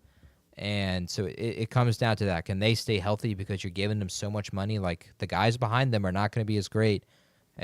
People might be high on Yoshi Voss because don't sleep on Yoshi Voss because he's a gymnast, and people might be high on Trenton Irwin. Is that his name? And they have the two white guys who come in there. I don't see Trenton Irwin on this depth chart. Okay, cool. So he might not be on the team anymore. But it's the guys are being paid so much money that they need to produce, and they have. I have to give them credit, but can they stay healthy? And then can they produce again? Because this is the engine of this Bengals team this season. Jack, you're pretty low on them. You've got them going 9-8 this season. I'm middle of the pack. I have them going 11-6 and making the postseason. So where are your concerns for this? Would be now the third straight season for the Bengals to go 9-8. Yeah, I mean, I think it's simply looking at the history, and in my eyes, in a lot of ways, I don't think they've improved as a unit that much from last year to this year.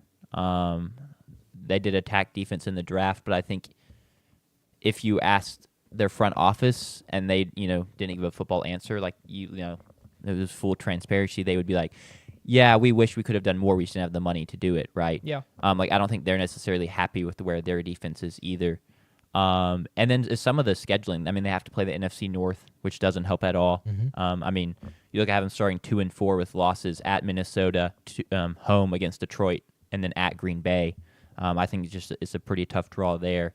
And so it's the combination of the schedule and then me just kind of souring on the group as a whole, as a kind of like we just go year to year with a team with a lot of offensive talent, but a defense that's not up to par. So. Yeah, those are all fair. Collectively, as a group, with our technical foul picks, we have them going 11-6, so that would be a postseason team. Another concern, or not a concern, things to look at this season. You got the Thanksgiving game. Joe Burrow was complaining about them having to play at Baltimore, and then when they host Baltimore, it's just a day game at 1 p.m. That will happen again this year. They'll play on Thanksgiving night at Baltimore. It's such a fun little 3-week stretch there of Baltimore, at Buffalo, hosting Baltimore. What an interesting stretch there. And then you have an interesting stretch of at Minnesota, at Denver, hosting Detroit, at Green Bay. Like, there's some interesting stretch where things can get pretty hairy for this Bengals team. And again, like on this schedule, you might have some teams that could explode that you don't expect. Like, I know we didn't expect them to lose to the Commanders last season on Monday Night Football in Week 3, but they did. Jaden Daniels ate them alive and then continued on his run throughout the season. So Bengals, this one again feels like Super Bowl or bust. Yeah. For me, it would be playoffs or bust. I think they have to make the postseason. And if they make the postseason, I think like last year, their offense was so good. They were going to win a game in the postseason because it was so elite. They need to make the postseason to give themselves a chance. But to do that, they've got to start the the beginning of the season off hot. They need to at least get to 2-2. When they were 2-2 3 years ago, they made the conference championship game. The past 2 seasons being 1-3, they finished 9-8. So it's the start of the season, and then these contract disputes, if they can get those going and handled, then maybe this is a team to look forward to going forward this season. But that kind of sums up the Cincinnati Bengals. Yeah. We can go ahead and get into our next team here in a second, the Cleveland Browns. Oh, Cleveland. This is going to be. Hold on. I just for how do we have? I'm not going to say. I just want to look at how we have them. Yeah, it's gonna. It's gonna be. It's a tough look. I mean, check out the start of the season for all 3 of us. What's the First. Okay. I mean, that's just also 6 they're weeks. bad. That's a brutal way to start the season. Yeah.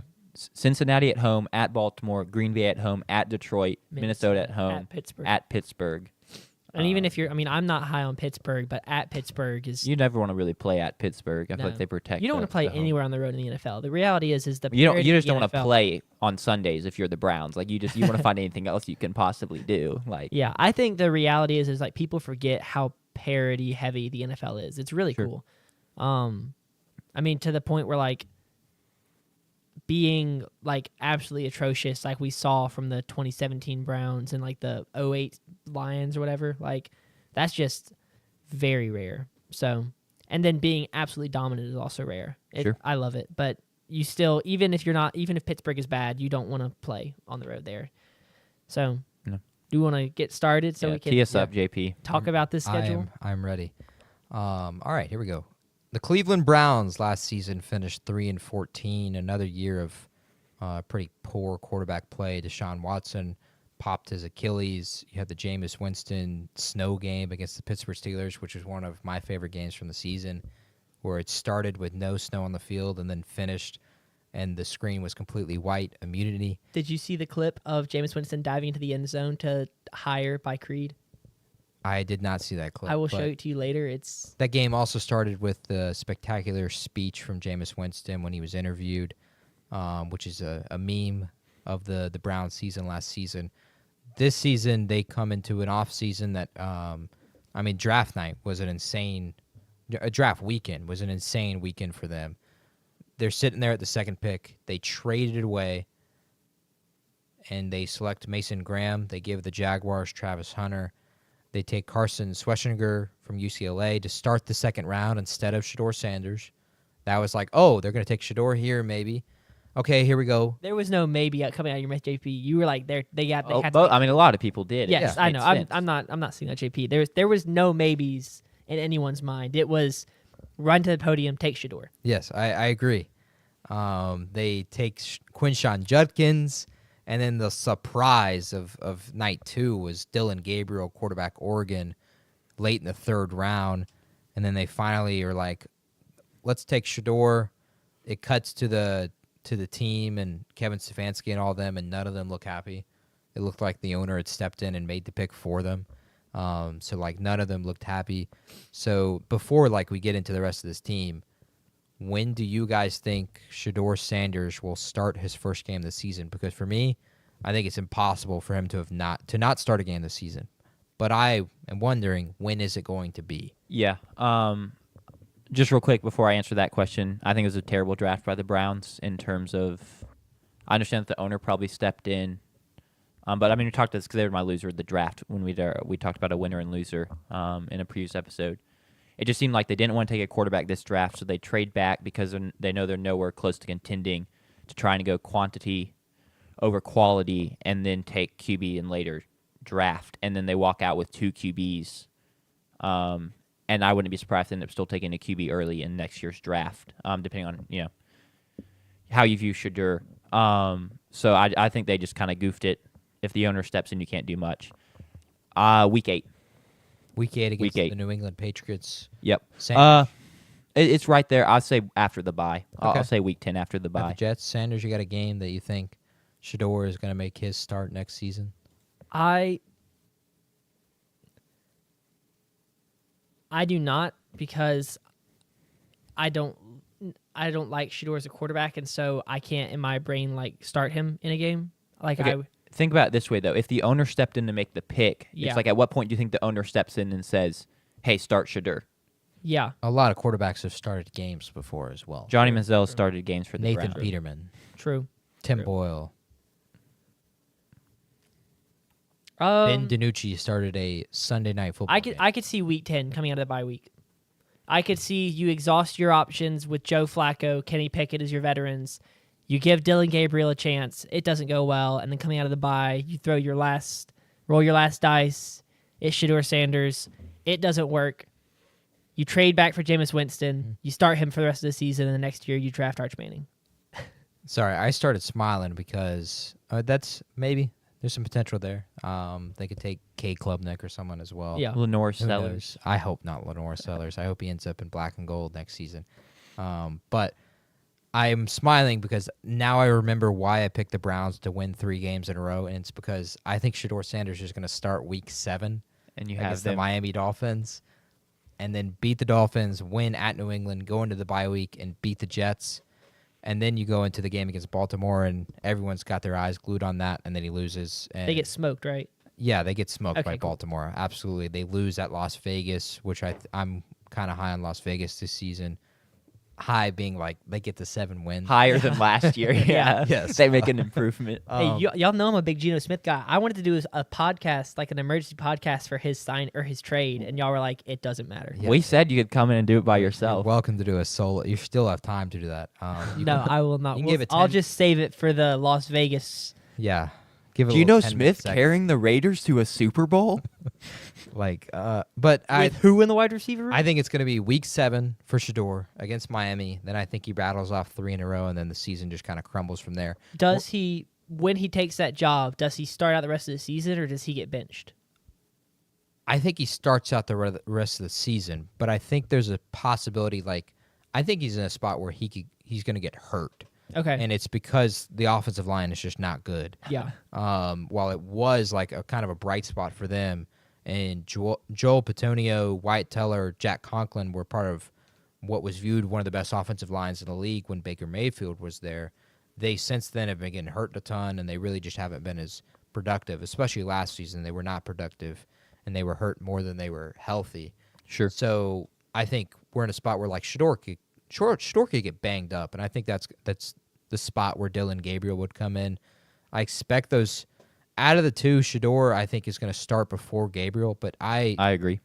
I think there's if you were high enough on Dylan Gabriel to take him in the 3rd round, there is no reason to not play him at some point this season, and there is zero reason for this season to end and you not know what you're going to do next offseason, whether it is Shedeur's the guy, Dylan Gabriel's the guy, in some odd world, Kenny Pickett's the guy, or you're going to go into the draft and draft a quarterback, or you're like Deshaun Watson is going to come back and start for us next season off the Achilles. He's the guy. Yeah.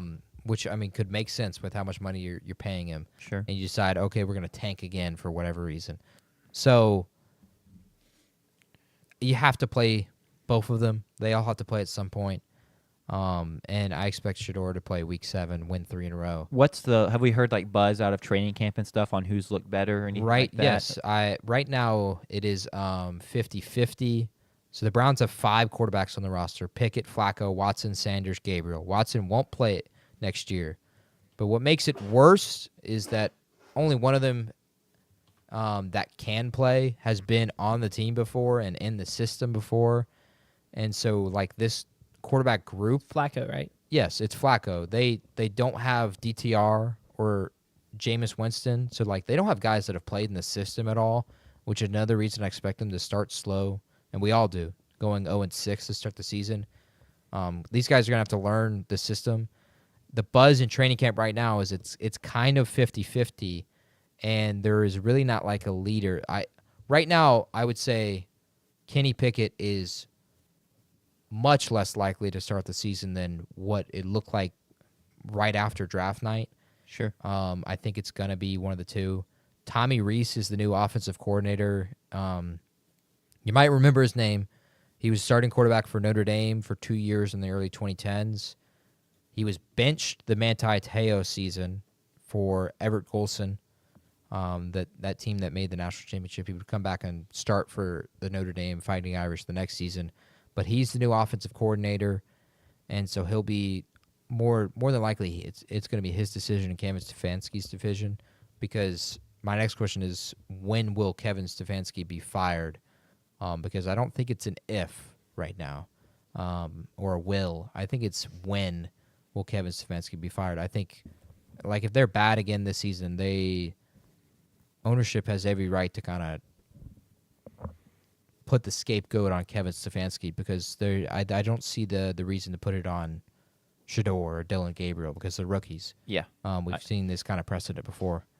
Would it be crazy to say after they start 0-6, or is that like Not at all. okay? I don't know how early coaches will get fired in season, but I think there's a realistic world where they start 0-6. I'll say Stefanski gets fired, and then that's when we see a QB change, or even maybe after the bye or something like that. I'll say that it's after week 12.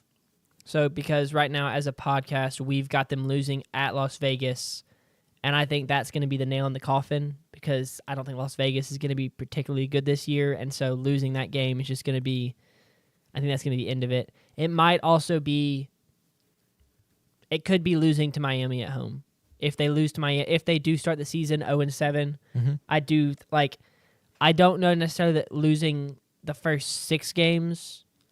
Like, I get that, like, there shouldn't be a huge difference between 6 and 7, but you start 0-6, you had a really tough schedule: Cincinnati, Baltimore, Green Bay, Detroit, Minnesota, and then on the road at Pittsburgh. That's tough. That sucks. Miami comes into town. Tua's probably not playing because he has another concussion.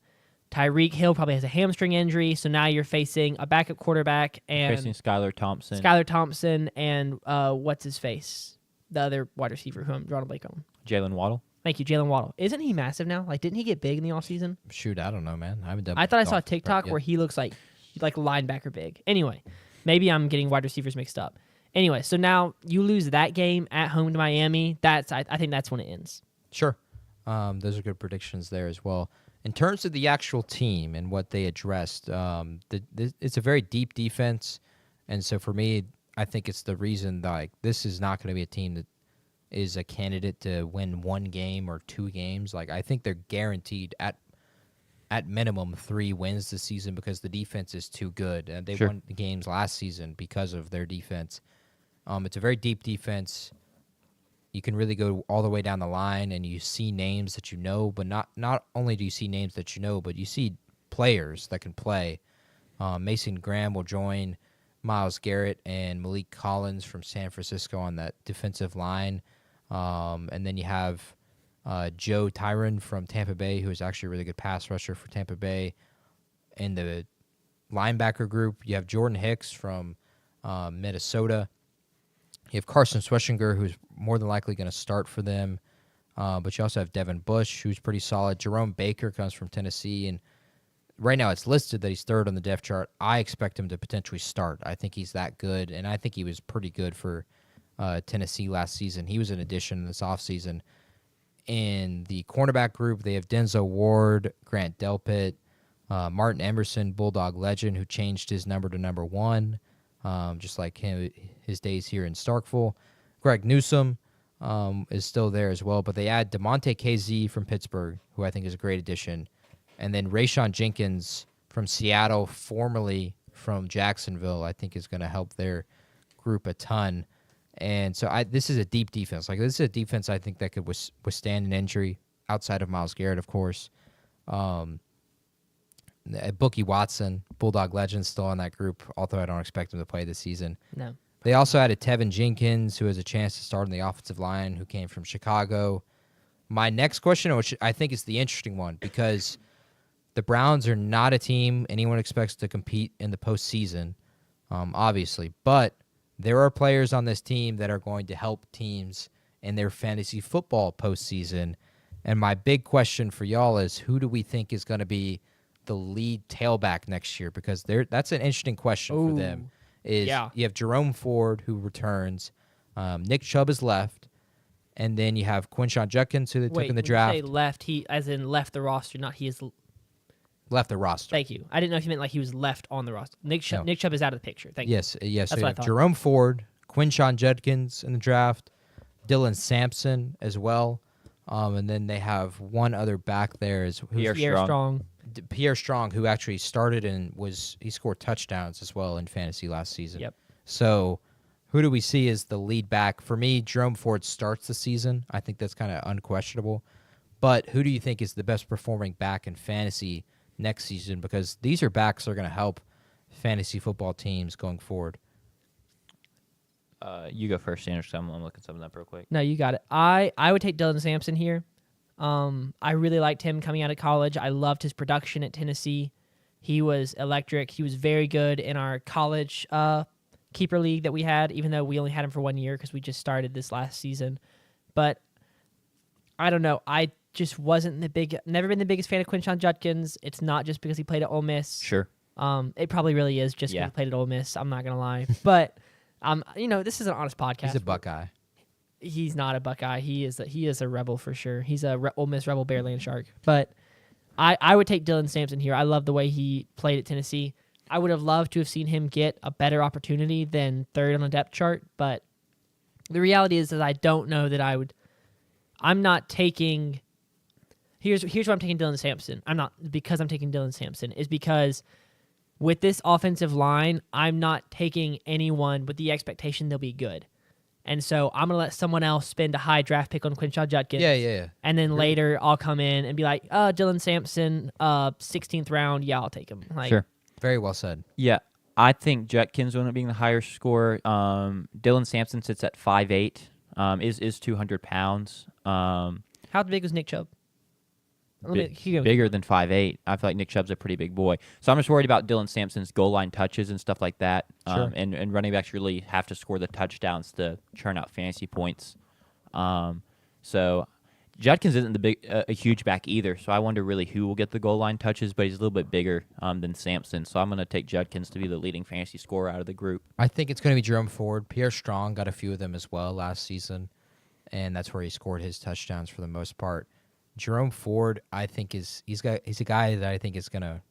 And I hate that I'm telling y'all because I'm gonna be at a draft with y'all at some point this fall. We can plug our ears. But I think Jerome Ford is a great pick in like the 14th round in a 16-team league because I think he's gonna start those first 2 to 3 weeks and he's gonna be a back that can score 10 points. And really, when you're in a 16-team league, like you just need a back. A running back that can score 10 points is that's a premium. It's a godsend. Yeah, in the 14th round, that's big. So I think Jerome Ford can be that for this Browns team. I expect him to start, but I do think Quinshon Judkins, that's a guy, he might go as high as like the 5th round in drafts even in a 16 league. I said it's going to be that's too high. High. But, For his first season, yeah. If it was a keeper, maybe there's an argument there. Yeah, if it's keeper, I could see the Quinshon pick because, I mean, who's the first? I mean, Jerry Jeudy is the first. Jerry Jeudy is the Browns best Brown off the board. But what round is he but even I going? legitimately, I don't even know how good I feel about taking him. I think David Njoku's got a chance as well. Sure. He was pretty productive when he was healthy last season. It's just scary because who's going to throw him the ball? I would be extremely surprised. Excuse me. Surprised if I go through all of my drafts and I don't see like Shador Sanders taking in like the top 8 rounds. Jeudy had 1,200 yards and 4 touchdowns last season. Yes. That's just not 4 touchdowns. 1,200 yards though is 120 points. Did he? Yeah. Split time last year? That doesn't even include catches. I don't think so. I think he was the off-season guy. How many catches did he have? 90 catches. Yeah, so that was a guy who scored 210 plus. He got 140 plus targets. He scored 238, or not 200. Yeah, 238 points last season at least. Divided by how many games? It doesn't say. 17. 17. 17. Yes. 14 points a game. Yeah, that's good value. That's good value. As a wide receiver 1. Well, not a 1. Well, not a 1. No, but I'm saying like as a wide receiver 1 in an offense, that's just not a good. It's not a good offense, which is what we know. Sure. I'm just saying like. Jerry Jeudy, I'm not excited. I think I actually have him in my NFL keeper league with my family. It's a 16 keeper league. That's hype. It's a wild roster. We start 2 quarterbacks, 3 running backs, 3 wide receivers. Like we start a lot of people. So if you start 2 quarterbacks into a 16-team league, 6. 16. Okay, I was like, so 2 people are starting quarterback that like Most people are starting a quarterback that isn't playing that. No, week. it is a 6 Gotcha. team league. But the rosters, you have to start a crap ton of players so that you have to make decisions. Makes sense on the way to do it. I got a JSN in that league. Dog. Yeah. Okay. Slight sidebar, real quick. I found an old mock draft that I had from his draft year, so 2023, 22. I had him going 6th overall. And I'm really hoping that his career, like he has another, like he kind of broke out this season. I hope he goes sicko mode this season, like this upcoming season, and I will be reposting that. I found it in an old Excel spreadsheet. So Can't wait. Who did to you see have the going repost. first overall that year? I actually don't know that it was a really, I think I Like only you're had, gonna have to like black out every other person on the list and be I like, think I only look, had- I was a genius. I think that like I started it, I only had like 6 picks filled out. Gotcha. Like I literally started it and was doing like team needs and stuff like that and put Jerry Jeudy to the Raiders at 6 overall. And JSN, not Jerry Jeudy. Thank you, JSN, to the Raiders at 6 overall. And then like had like 2 other names written down. You watched his Rose Bowl performance and was like, this guy's he's yeah, it. that's probably it. He's All him. right, that's all I wanted to say. Let's get back to the Browns. Yeah, I'll just sum it up. We're low on the Browns, but this is a team to look at for fantasy football, and that's really the only reason anyone's going to watch Brown games. Besides Shador Sanders and the quarterback situation, Sure. that'd be an interesting story, but I don't think it's as interesting as fantasy implications for a lot of football fans out there. As a former Browns fan, I would love to see the team succeed for Myles Garrett's sake. I mean, as an A&M fan, I'll always root for Myles Garrett. Yeah. As- He's just I'm happy he got such his a money. great player. It really sucks. I'm trying to think of a comp. It's like watching Phillip Rivers in the Chargers. Phillip Rivers was never like the great, okay, that maybe not the best comparison, but it's a guy that like he was good, right?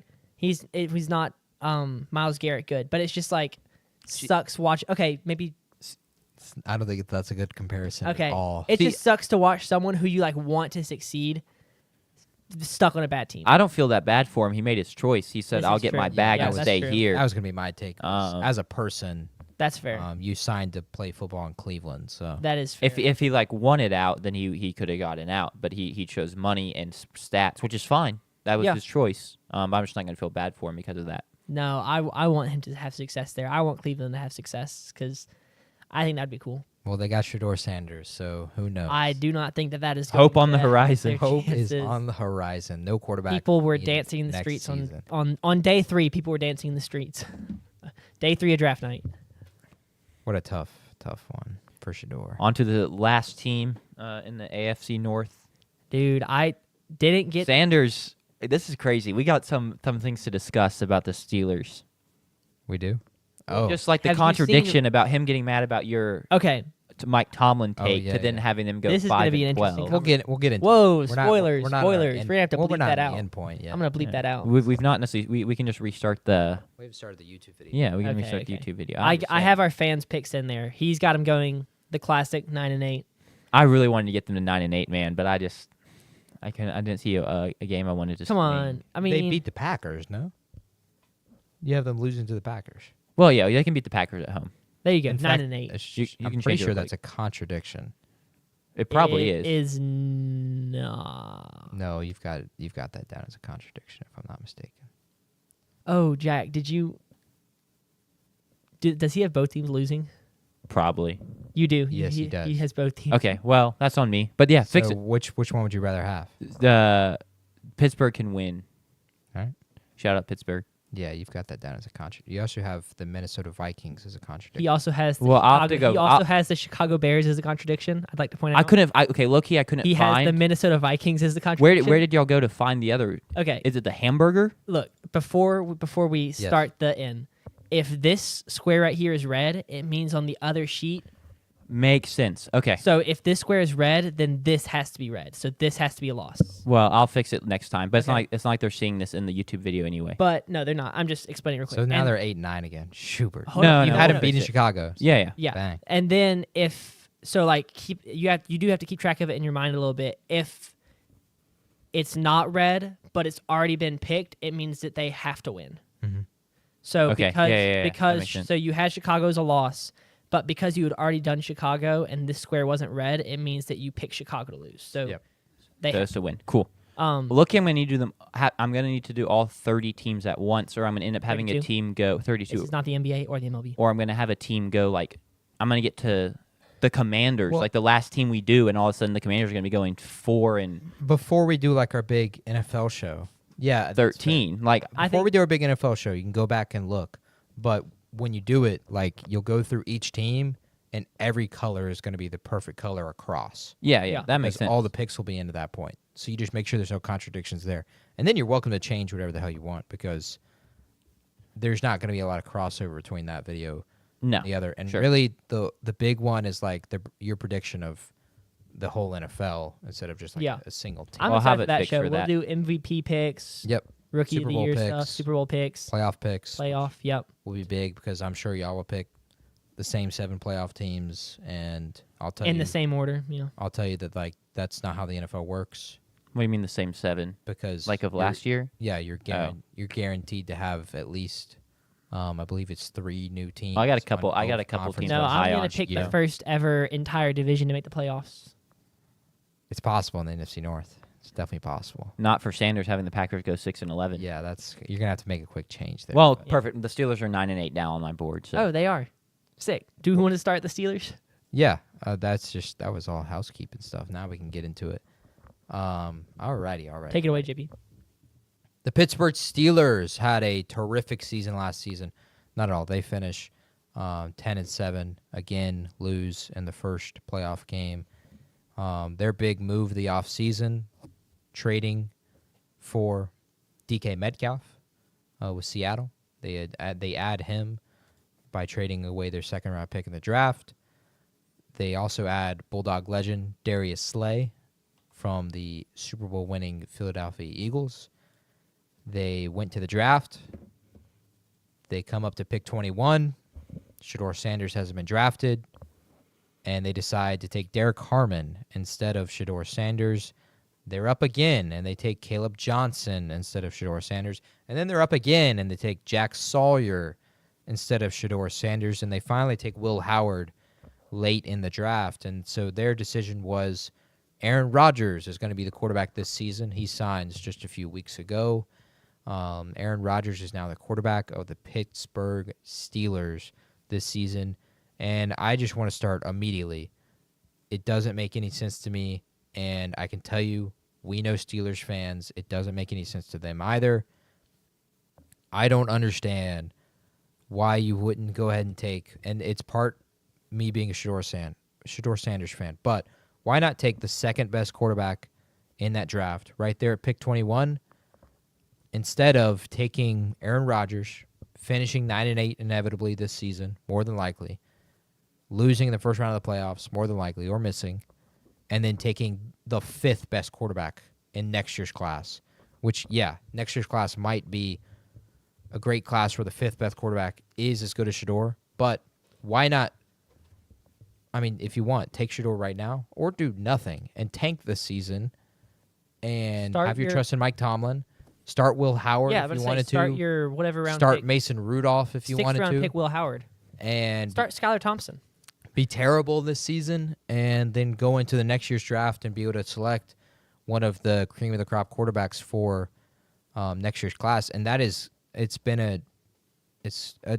was the opportunity to do it because the Steelers, credit to Mike Tomlin, have been good enough through all of these seasons to where they have never been inside the top 10 for a draft pick. So they've never had a chance to take one of the best quarterbacks in the draft. And again, they just kind of make a questionable decision. Now it becomes Super Bowl or bust for a team that is not good enough to be Super Bowl or bust because this is going to be Aaron Rodgers' last season, and he's not the long-term option in Pittsburgh. And so now you're going to get like Carson Beck at pick 23 next season, and then here we go. Pittsburgh Steelers aren't going to be good again. It won't be any different than when they selected Kenny Pickett. At least that's how it feels right now. The other questions for the Pittsburgh Steelers is TJ Watt, when is he going to get his damn extension? This guy deserves to be paid more than anyone in the league right now that hasn't been paid yet, and he still hasn't been paid, and that's a huge question for a guy who's been as elite as he has been and has carried this Pittsburgh Steelers defense. He is not signed to an extension.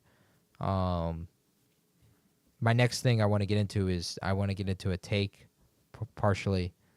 The Mike Tomlin of these last 7 seasons has reminded me of a 7-season stretch from another head coach from the AFC North.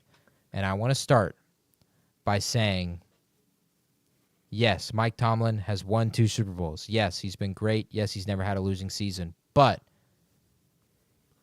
I think it's partially because he hasn't had the losing season yet. And my comparison is Marvin Lewis. Marvin Lewis in a 7-year span, if you can pull that up. 2009, they lose in the wild card. And then Carson Palmer gets hurt. They go 4-12. Andy Dalton comes in to play quarterback. And 5 straight years, they lose in the wild card round. Their first playoff game. They never win a playoff game. It feels no different to the 7 seasons we've seen with Mike Tomlin. These past 7 seasons, 2018, 2019, they're 9-6, 8-8, don't make the playoffs. 2020 and 2021, lose in the wild card round. And then the past 2 seasons, they've lost again in the wild card round. And for me, the job security is there because, yes, he's won 2 Super Bowls, and he deserves every right for that. And even if... You keep saying, I'm pretty sure it's 1 Super Bowl. I like you said it twice now. Sorry. Which is why I'm trying. Yeah. No, he's won 2. He won it. Ben Roethlisberger won. He won it in 08. He wasn't the other head. Was he not the other head coach then? No, he won it in 08 and then lost to his current quarterback, Aaron Rodgers. He's won a Super Bowl. Yes. Sorry. Continue. And like I understand like that. With that, it comes a ton of job security. And if he was fired, he would be the hottest coach on the market immediately, and deservedly so. But it feels like when are we going to allow this team to like get to that point? Because it feels like the only way you can fire Mike Tomlin is if he were to just play terrible, not play terrible, but coach terrible, and the team is terrible, and the team wins 5 games. But if he's so damn good that he's never going to do that, then you're going to continue to hold yourself hostage because you're never going to answer the quarterback situation, and therefore you're never going to be good enough to compete in the AFC. Think of the AFC quarterbacks right now. Mahomes, Lamar, Joe Burrow, Josh Allen, CJ Stroud. Like, it's elite quarterbacks, and you need elite quarterback play to reach the Super Bowl. That's the reason Mahomes keeps returning to the Super Bowl. That's the only reason Joe Burrow made the Super Bowl that one year, is because he outplayed Mahomes. Like, you're going to need that for Pittsburgh if you're ever going to make the Super Bowl again. And you can't win the Super Bowl if you don't make the damn Super Bowl. So I just bring it up as I'm not saying Mike Tomlin is Marvin Lewis, but it feels that way where it's like, why are we not having the same kind of discourse over Mike Tomlin and the Steelers that we had with that Bengals team when they lost 5 playoff games in a row? Because there was a ton of outrage, and it felt like every single season it was, why aren't we getting rid of this guy? And why do we keep bringing back Marvin Lewis? And why do we keep putting ourselves through this pain where, yeah, we had a good regular season, but we can't get it done in the damn postseason? It feels, and from a comparison way, it's really no different. The only difference is Mike Tomlin won a Super Bowl ages ago. And, Marvin Lewis never did. And Marvin Lewis had losing seasons, sure. But I don't think, Mike Tomlin's been given the opportunity to have a losing season yet. And I think he's due at some point. You can't keep finishing 9-8. I'll argue against that because I think one of the reasons is that Lewis coached in a different era of what the quarterbacks across the league looked like. And so for his career, he had Andy Dalton, and before that, he had Carson Palmer. Is that right? Mm-hmm. Carson Palmer was a good quarterback, right, at Cincinnati? Great. Yes. And so I think that at the time, Lewis had 2 of the best quarterbacks in the NFL at his disposal and was unable to win a Super Bowl. And then whereas Tomlin, when he had Ben Roethlisberger at his best, was able to win a Super Bowl, and then since then has not had a good quarterback situation. So he's had Russell Wilson, he's had Justin Fields, he's had Kenny Pickett, he's had Mason Rudolph, he's had Duck Hodges. And so Lewis was kind of in this weird situation of Andy Dalton in the early 2010s he was a above average quarterback, because the difference between now and then is that quarterbacks now are better. Like the 20th best quarterback now would probably be a top 10 quarterback of like Talent-wise, sure. talent wise, like the late 2000s or late 2010s. And so it's a different comparison because Marvin Lewis was at the most important position in the NFL, had Andy Dalton, Carson Palmer, and so he was held to different expectations. And now we kind of forget that because we're like, oh, it's Andy Dalton. The last time Andy Dalton played football was at the Carolina Panthers, and he got benched for Bryce Young. Well, he took over Bryce Young and then got benched for Bryce Young. And then Carson Palmer, we remember at the Arizona Cardinals, and he just wasn't like that's what we remember. And so I think that's why it's different, is because they had different resources available to them. And they also coached in different eras. I mean, there was some overlap. They coached for somewhat at the same time, but we're in a different era now where not having a top 6 quarterback puts you at a huge disadvantage. And Tomlin hasn't had a top 6 quarterback since 2015. I think my pushback on that is, and I don't think I'm in the minority here, because I think I'm speaking almost to a Steelers fan perspective, not being a Steelers fan of, I get it, like, Tomlin's great because he's getting these teams to winning records and he's making the postseason consistently, and we all agree with that.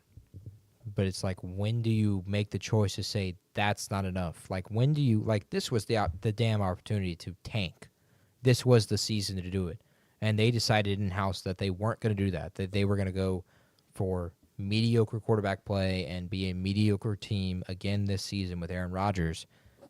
And so you can say, like, oh, Mike Tomlin's never had the good quarterback. Well, the front office and the team has never gotten the chance to even do that. And I don't think they ever will, because if they keep telling Mike Tomlin to come into the season and win games, then they're never going to win games. So for me, it is get rid of him, fire him, move on, and then you have the opportunity to potentially go and get a new quarterback because you suck for a season, and then you can get a quarterback. But Mike Tomlin, I think he's too good, to his credit, to ever be in a spot where they're going to be able to select a quarterback unless they find a diamond in the rough. Yeah. Yeah, and I think that's the disconnect there is, I mean, I don't know what the discourse is in the front office and with the owner. But I wonder if the thing of this season, in particular with signing Aaron Rodgers, right, is like they don't feel like their job security is good enough in terms of like what the owner wants to happen to withstand a season where they tank and they're legitimately bad, because then they may be out the door before they can ever reap the benefits of drafting a good quarterback and actually having a good quarterback. I don't know if that makes sense. Like I don't know what the owner is telling them, right? Or because the owner may just be like, "Nah, like I want to sign Aaron Rodgers. I want to go out there and win games." And I mean, sports owners are some of the most delusional people in the world. True. And so I don't know if that's the reason behind the Aaron Rodgers pickup and behind their like just dogged determination to have winning season after winning season. So I think it's just a fear and a delusion of making the postseason is that means you're good and that means you're on the right track. But that is not how the NFL works. Like the NFL is a postseason success league. Like you are what you are in the postseason if you are winning. Like if you're not winning in the postseason, you're terrible. Yeah. Lamar Jackson, 3-5 in the postseason. We view him differently than other quarterbacks in the league, and we view his legacy differently, even with the 2 MVPs differently, because he hasn't been good enough in the postseason. And Jalen Hurts is now going to be held to a higher regard because he's won a Super Bowl. So I just feel like he's going to, but it's the only. Yeah, I know he's going to. It sucks, but he's going to. There's no other way around it. For Pittsburgh, it's just a delusion, and the fan base feels this way. I know it because I lived with a damn Steelers fan, and one of my best friends growing up was a Steelers fan, and I understand their anger. And I watched the Pat McAfee show with one half of the Hammer, Cowboys Tone Diggs. He's a big Steelers fan, and he gives his opinion on it as well. And they're fed up now with being a playoff team, and that's it. And the front office doesn't see that for whatever reason. So they can, for me, it's just like that's the solution was tank this season. They decided not to do that. So now the solution is fire Mike Tomlin, because what else are you going to do? You're never going to be able to put yourself in a spot where you can select a quarterback. And we've seen that with teams. Like, you can rebuild. You can do that. You can be bad for 2 years and then get C.J. Stroud and make the postseason 2 years in a row. You can be bad for many years, get Jaden Daniels, and now you're in the conference championship. Like, that is how the league is, like, building, and that's how to get good, is to be bad. And that's why, like, as a Saints fan, like, I was celebrating a tanking last season, and I hope we're bad again this year, because Going to be worse. I hope we're able to build. We're able to get the draft picks and build through the draft. The Detroit Lions were terrible for many years. Yeah. All the draft picks. Now they're really damn good. So I think the other side of that is having a coach who can handle the talent, right? So the Cleveland Browns assembled one of the best rosters in the NFL in like 2018, 2019. It was a rookie quarterback, but you had a good wide receiver core, Odell Beckham Jr., Jarvis Landry.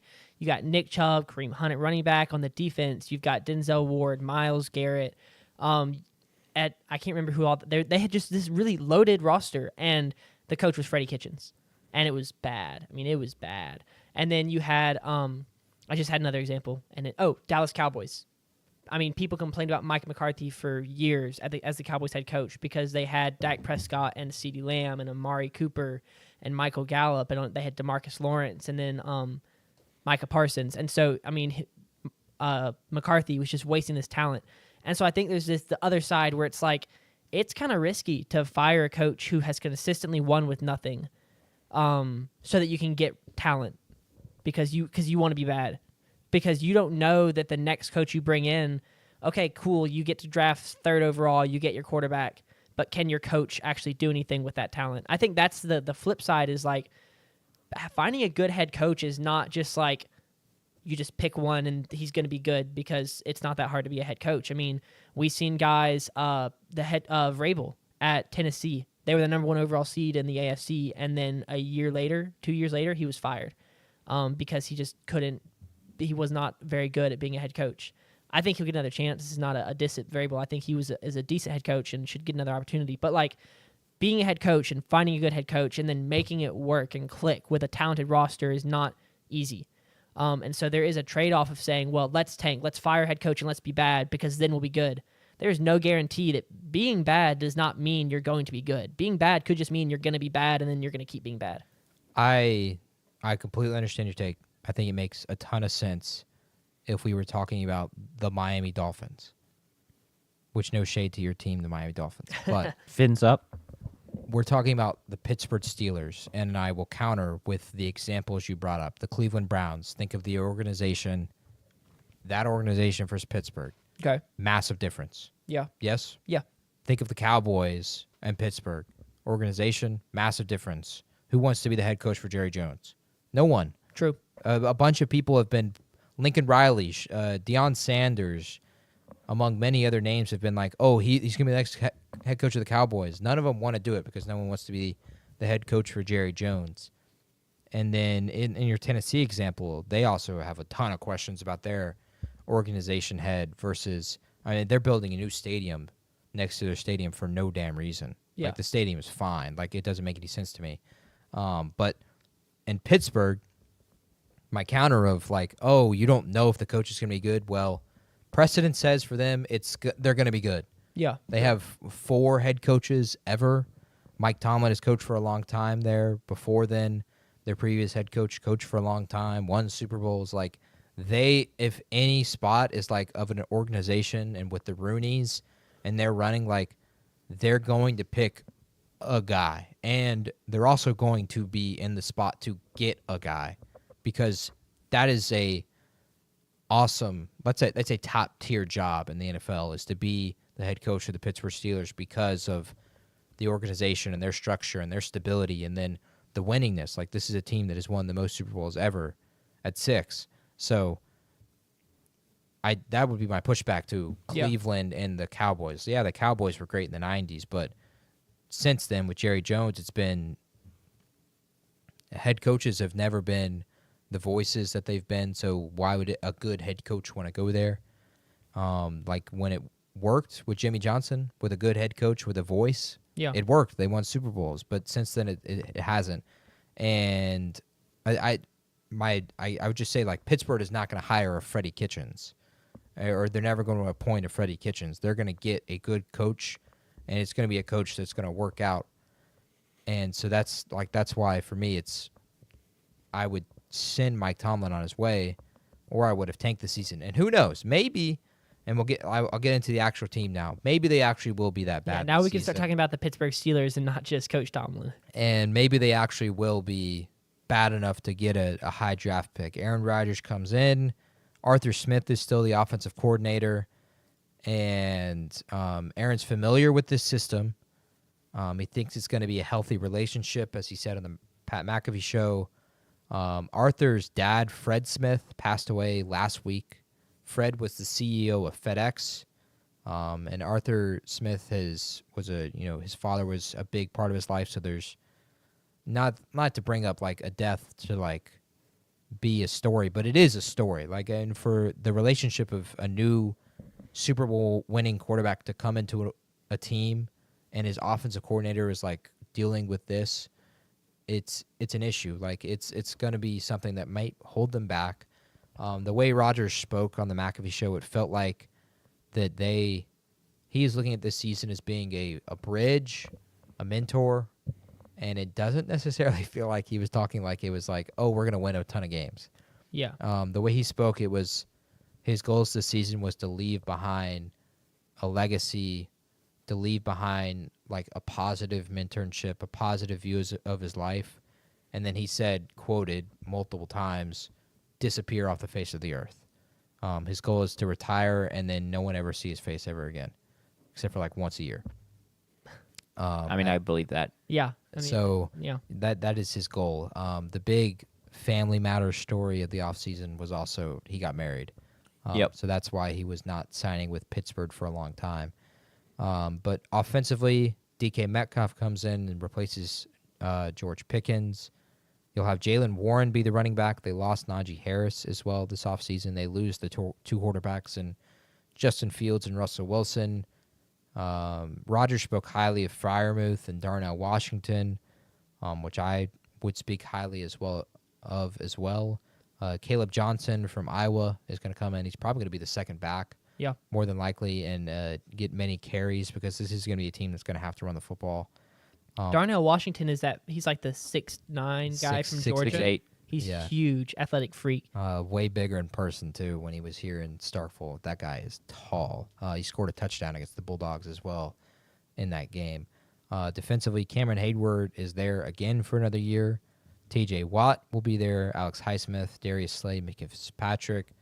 Offensive line is going to be a question. Jack's boy, Derek Harmon on the defensive line. I'm a big Derek Harmon fan, yeah. I like Oregon the pick. guy, right? Mhm. You had to watch his tape? I did, yeah. No, it was fun to watch, too. He's a dog, and it was the story You're thinking with of the Toledo guy. Is that who I'm thinking of? Yes. I did not like Alexander That's what it was. Gray or whatever his Yeah. name was. But I did watch the Derek Harmon tape, and I liked him a lot. The story with his mom was really sad. Very heartwarming at the same time, though, where she was in a coma, and he basically went to the hospital right after to tell her that he got drafted. And then she, I believe, passed away the next morning or shortly after.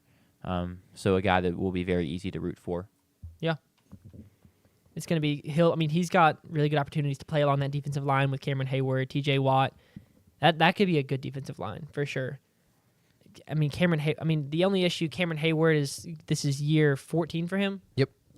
So a little bit up there in age, but other than that, Darius Slay, this is year probably 11 for him. He's probably a 2014 in there. I think he was just before Dak, so he's getting up in there. But yeah, this could be a really interesting year. And then they've got a lot of, just looking at all the gold on this depth chart, they've got a lot of new guys on the defense, which could be We calling that gold? that orange. Sorry, orange. No, you good. I'm just giving you a hard time. So we'll see how that goes. Yeah. Steelers, it's going to be, right off the bat, it's going to be awesome. Week 1, Aaron Rodgers returns to New York to play the Jets. Must-see TV at 1 p.m. kickoff on CBS. He will go and play the Vikings out in London, week 4, which would be an interesting game. He gets to play the NFC North, which I'm really excited for. A lot of Green Bay Packers memories and a lot of pictures of that will obviously be there. Imagine he just hoses the NFC North one more time. Just like goes, 4-0, beats the Packers too, but I wouldn't put it past him. Part of my prediction for the Steelers, which I'll get into. okay. They'll play Thursday night against the Bengals in Cincinnati. Then the following week on Sunday Night Football, they'll play the Packers, which I cannot wait for. That's going to be an excellent game. The first time he'll get to play his former team, because the Jets did play in Lambeau his first year in New York, but he popped his Achilles on the third play of the game for New York. So it's going to be a fun year. They're going to be on TV a ton. Obviously, they have Aaron Rodgers, but they're also the Steelers, the brand, as I talked about earlier. I expect, again, Aaron Rodgers to be good against the NFC North. I have him beating Green Bay, beating Chicago, and then losing to Detroit and Minnesota. But specifically, I think the Green Bay game is like a must-win for him. If this is his last season, like, go out there and beat your former team. That'd be pretty sick. I wonder if that would put him on the list with Brady of a guy who has beat every team in the NFL. I would assume so, but I don't know for sure.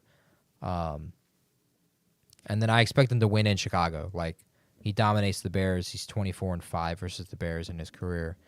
And I expect him to beat Chicago week 12 as well. It's going to be an interesting season for Pittsburgh. Obviously, we talked a ton about the coaching situation, but how do y'all feel about Pittsburgh, the team? I know Sanders is really low on them. Yeah. So Sanders, if you want to talk about why you're so low on the Steelers, go ahead. I'm just very low on this roster. There's not really any part of this team that I like other than maybe defensive line. Secondary, your best cornerback is probably Darius Slay.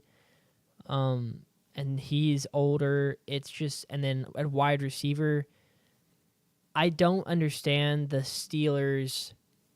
The Steelers had the opportunity to empty the roster and tank and start.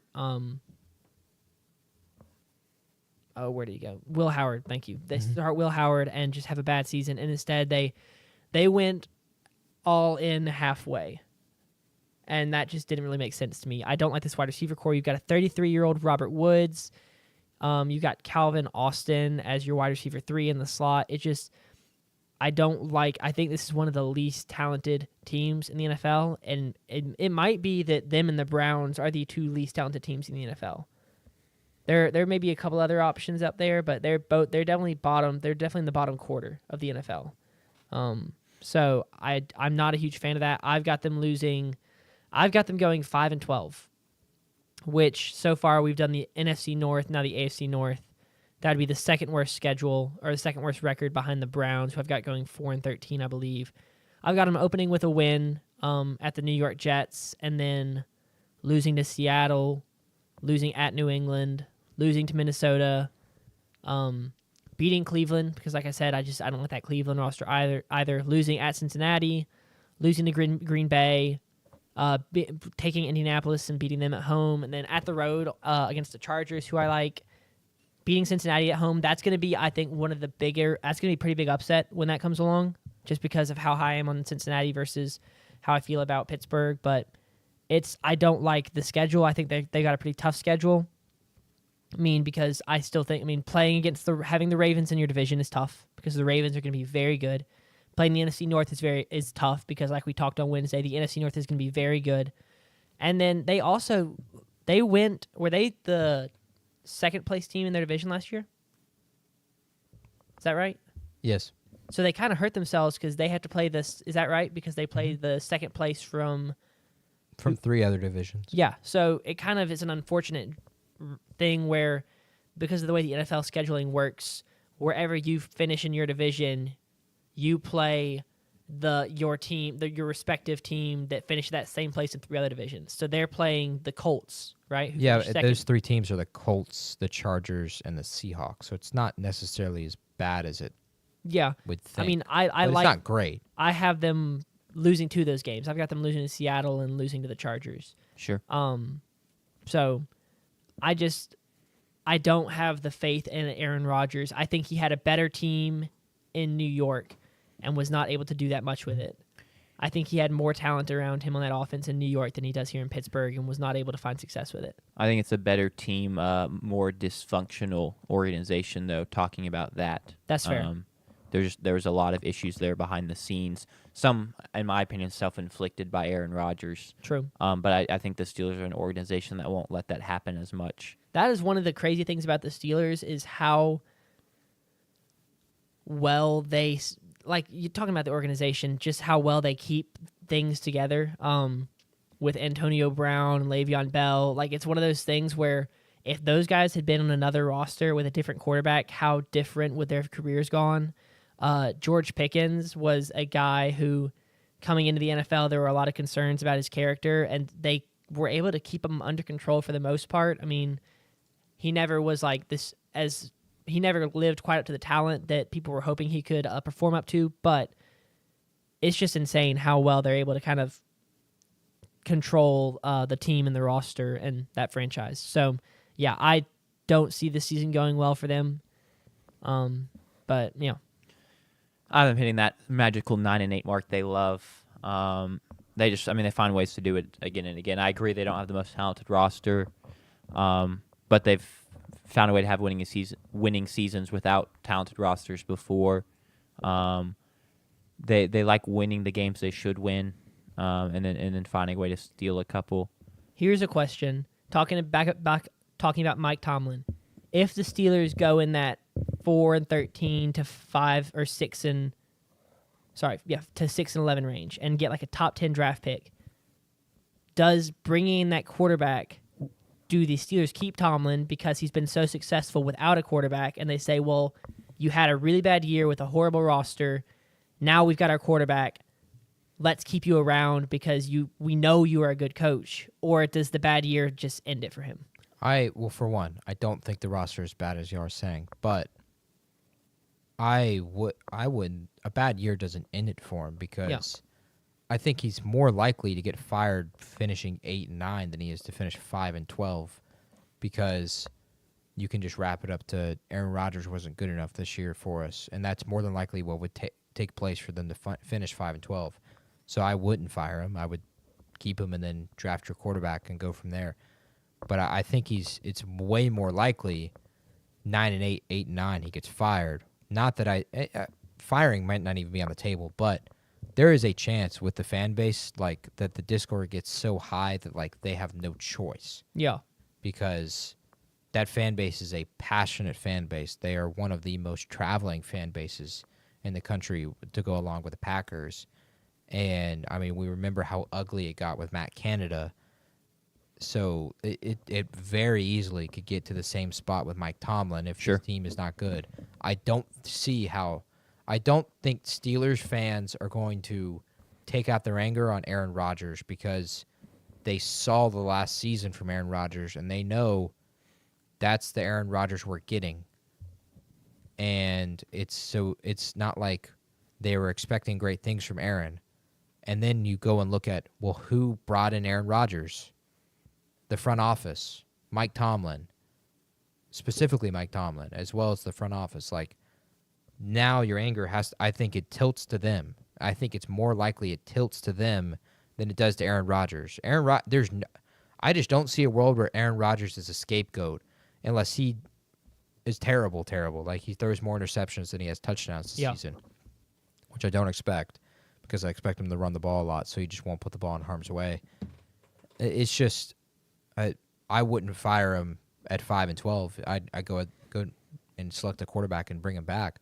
But if they were 8-9, 9-8, he may be pushed out of the building because it's another mediocre season, and now you get to go select Carson Beck at pick 22, and who knows, they could pass up on Carson Beck for no reason. I would, and maybe you say Will Howard is going to be the quarterback next season. It's just. I feel icky about it. It sucks because this organization is just, for whatever reason, is okay with mediocrity. And they think they're in a different league than they are. Making the postseason all of these years is not an accomplishment in the NFL. Winning games in the postseason is, and they don't do that. They have not done that in a very long time. So the Mike Tomlin is for me, it's the story of the season more than it is Aaron Rodgers's. Are they going to fire this guy? Or I'm really curious, is the fan base going to turn on Mike Tomlin? Which is, like you asked that question 5 years ago, you'd say no way because of what he's done for the organization. Yeah. And what the team has done under him and winning a Super Bowl. But I think it's on the table. And I would not be surprised if it happens if we get the fire Tomlin chance in the crowd. That like we got with Fire Canada for Matt Canada. So Yeah. It's again another for me 9-8 again another season of mediocrity for the Pittsburgh Steelers. They like I said earlier, they become a Super Bowl or bust team on a roster that's not good enough to win a Super Bowl. But I still think the roster is better than y'all are saying. Yeah. I mean, I don't think it's terrible, but I have I think T.J. it's- Watt after all. True. That makes any roster good. Yeah. The offensive skill position units leave a lot to be desired. Aaron Rodgers speaks highly of them.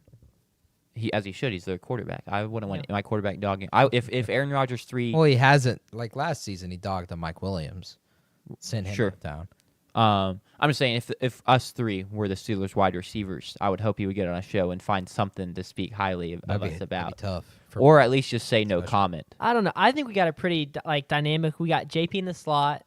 Jack's our big guy out wide. Don't want me in the slot.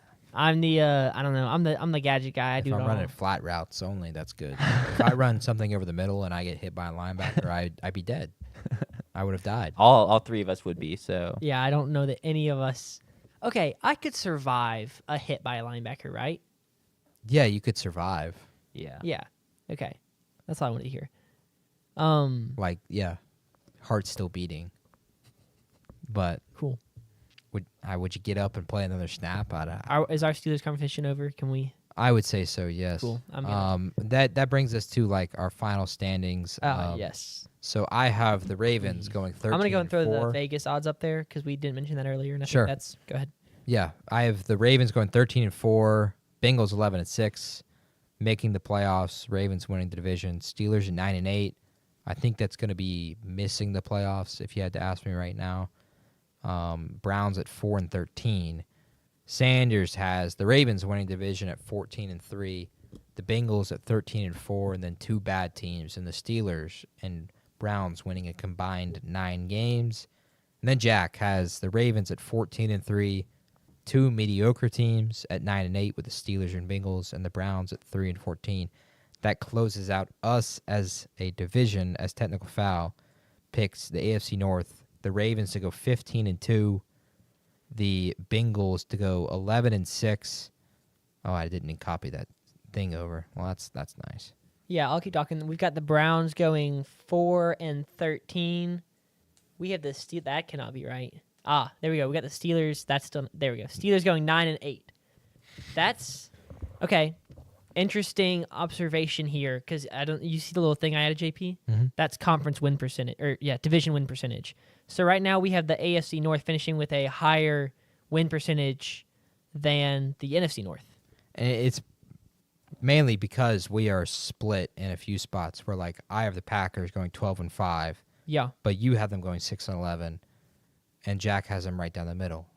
I have the Bears being 11-6, and then y'all have a mid, and then the Lions y'all both have good, but I have bad. Yeah. We're a little more on the same page when it comes to the AFC North. Yeah. Yes. We all think the Ravens will be good. I mean, we have the Ravens getting 15 wins, and the highest is in the NFC North is the Lions at 10. That alone Yeah. is a huge Yeah. boost to the. I will say right now, I expect the NFC North to have a higher win percentage than the AFC North. True. Yeah. But that's just how it goes when you have kind of a conglomeration of an Arthur ranking. You know what we have I been don't. doing? Oh, you expect the AFC North to have a higher? Wow. Can you clip that real quick for TikTok? I think it's going to be even. Maybe the NFC North is better than a game. But I think with the Ravens being as good as they are, and then I expect the Bengals to be, we all do, expect them to be, except for Jack, over 10 wins. I think that's where my thing is coming in. I don't have another 10-win team the in Steelers the AFC North. are too good with Tomlin to not finish 9-8. I would say. So the Browns is really the only factor there. Like if the Browns finish with 1 win, I think that'll tank that. Yeah. But if they get it to 4, I think it's even or not better for the AFC North. Wow. I just disagree with that. But we shall see. You know what we haven't been doing? We were supposed to? Injury predictions. Oh yeah. Man. All right. That can be in our final show. Our big show. That'll be our Yeah. We'll save it for then at this point. top 3 our top players 3 to injury tear an predictions. ACL this year. God. For the inside joke is on one of our shows, we've lost 2 shows to the void? Maybe 3? I don't know. At least 2 shows. On one of our shows, we got into an interesting discussion about how Patrick Mahomes was going to tear his ACL. And it got lost to the void, and so we're going to bring it back, and we'll break it down on our Chiefs preview. Probably spend 25 minutes talking about Mahomes tearing his ACL. He's due for an injury. Yeah, JP is a firm believer, adamant that Mahomes is due for an injury. So on our big NFL league coverage show, we will give you our top 3 injuries coming this season. Saquon's due. He's the Madden cover. He'll be the first pick. No, that curse got broken. Yeah, but it's He has a lot of curses. there's still a lot of precedent for it, but still, he'll be the first pick in every fantasy draft. That's, Offense rookie of the year, offensive player of the year, Yep. the previous year. Yeah. He's got too many things going for him to not potentially tear his ACL. Which shout out to Saquon, he won me a championship last year, but Yeah, we say this with a heavy heart. Yeah, it's not like these we're are not- rooting for this. This yeah. is just our... he's due. It's unfortunate. It's an objective opinion. Yeah, it's just the reality is that people get hurt, and we're here to predict who's going to get hurt. I guess for the AFC North, I do expect Lamar Jackson to get hurt. I expect him to miss 3 games. Okay. Go ahead and book that right now. You think Jackson gets hurt 3 games? I think Jackson gets hurt for Wait. In that 3 case, games. which games are those on your... Well, I don't have that as part of my picks. Oh, okay. I guess okay. if it was, maybe it's Cleveland through Cincinnati. Those 11, 12, and 13, That would make sense. and they go 1 and 2. I mean, he gets hurt halfway through Cleveland when they're up 42-3. Yeah. Misses half of Cleveland, misses Jets. Cincinnati comes back, beats Pittsburgh. Yeah. If you had to Light make work. me guess an ACL tear, Well, you're spoiling our big show, JP.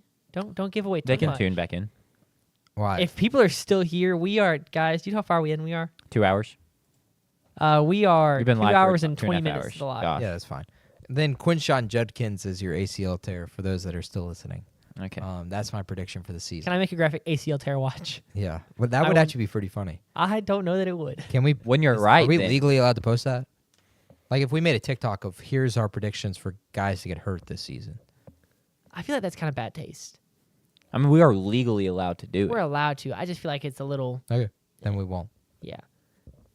I think we can make a joke or two about it on the show, but I think that I think that going and posting I don't know. I don't know if that's the best. But then we can't claim it when we were right. True. We'll talk about this off air. We want to end it and then Yeah. yeah, cool. Jack, you want to end it? Yeah. If you are still with us after 2 hours, we appreciate it as They always. definitely, if they are, they skip to the end. Don't you Um, skip to the end. No. I have faith we in won people. the penalty kick shootout. Dude, I was watching the whole time. Shout out Matt Freeze, man. Saves 3 penalties to help us advance to the Gold Cup semifinals. Greg Berhalter's still finding ways to let us down. His son missed a penalty, so Harold it's tough. responded too. Anyway, Oh, Harold. Wait. Harold responded. Yeah. Time out, it's a Jack. lot. It's a lot. It's a Uh, lot. It's a lot. and We're just he gonna move clearly on. just didn't watch our video again at all because he still thinks I am low on Caleb Williams when I'm the highest out of anyone here. Do you think he's in? No, we have no viewers. He's not here in the live. But we'll yeah, talk about it. Cool. thanks for tuning in as always, and we will be back for you all on Wednesday for which division, boys? NFC South. NFC South, a riveting division. I can't wait for that one. It was in the calendar, JP. I cannot wait. I didn't realize that was already coming up. I can't Yeah. wait. All I right, have cool. all my Saints gear here. See ya. Peace.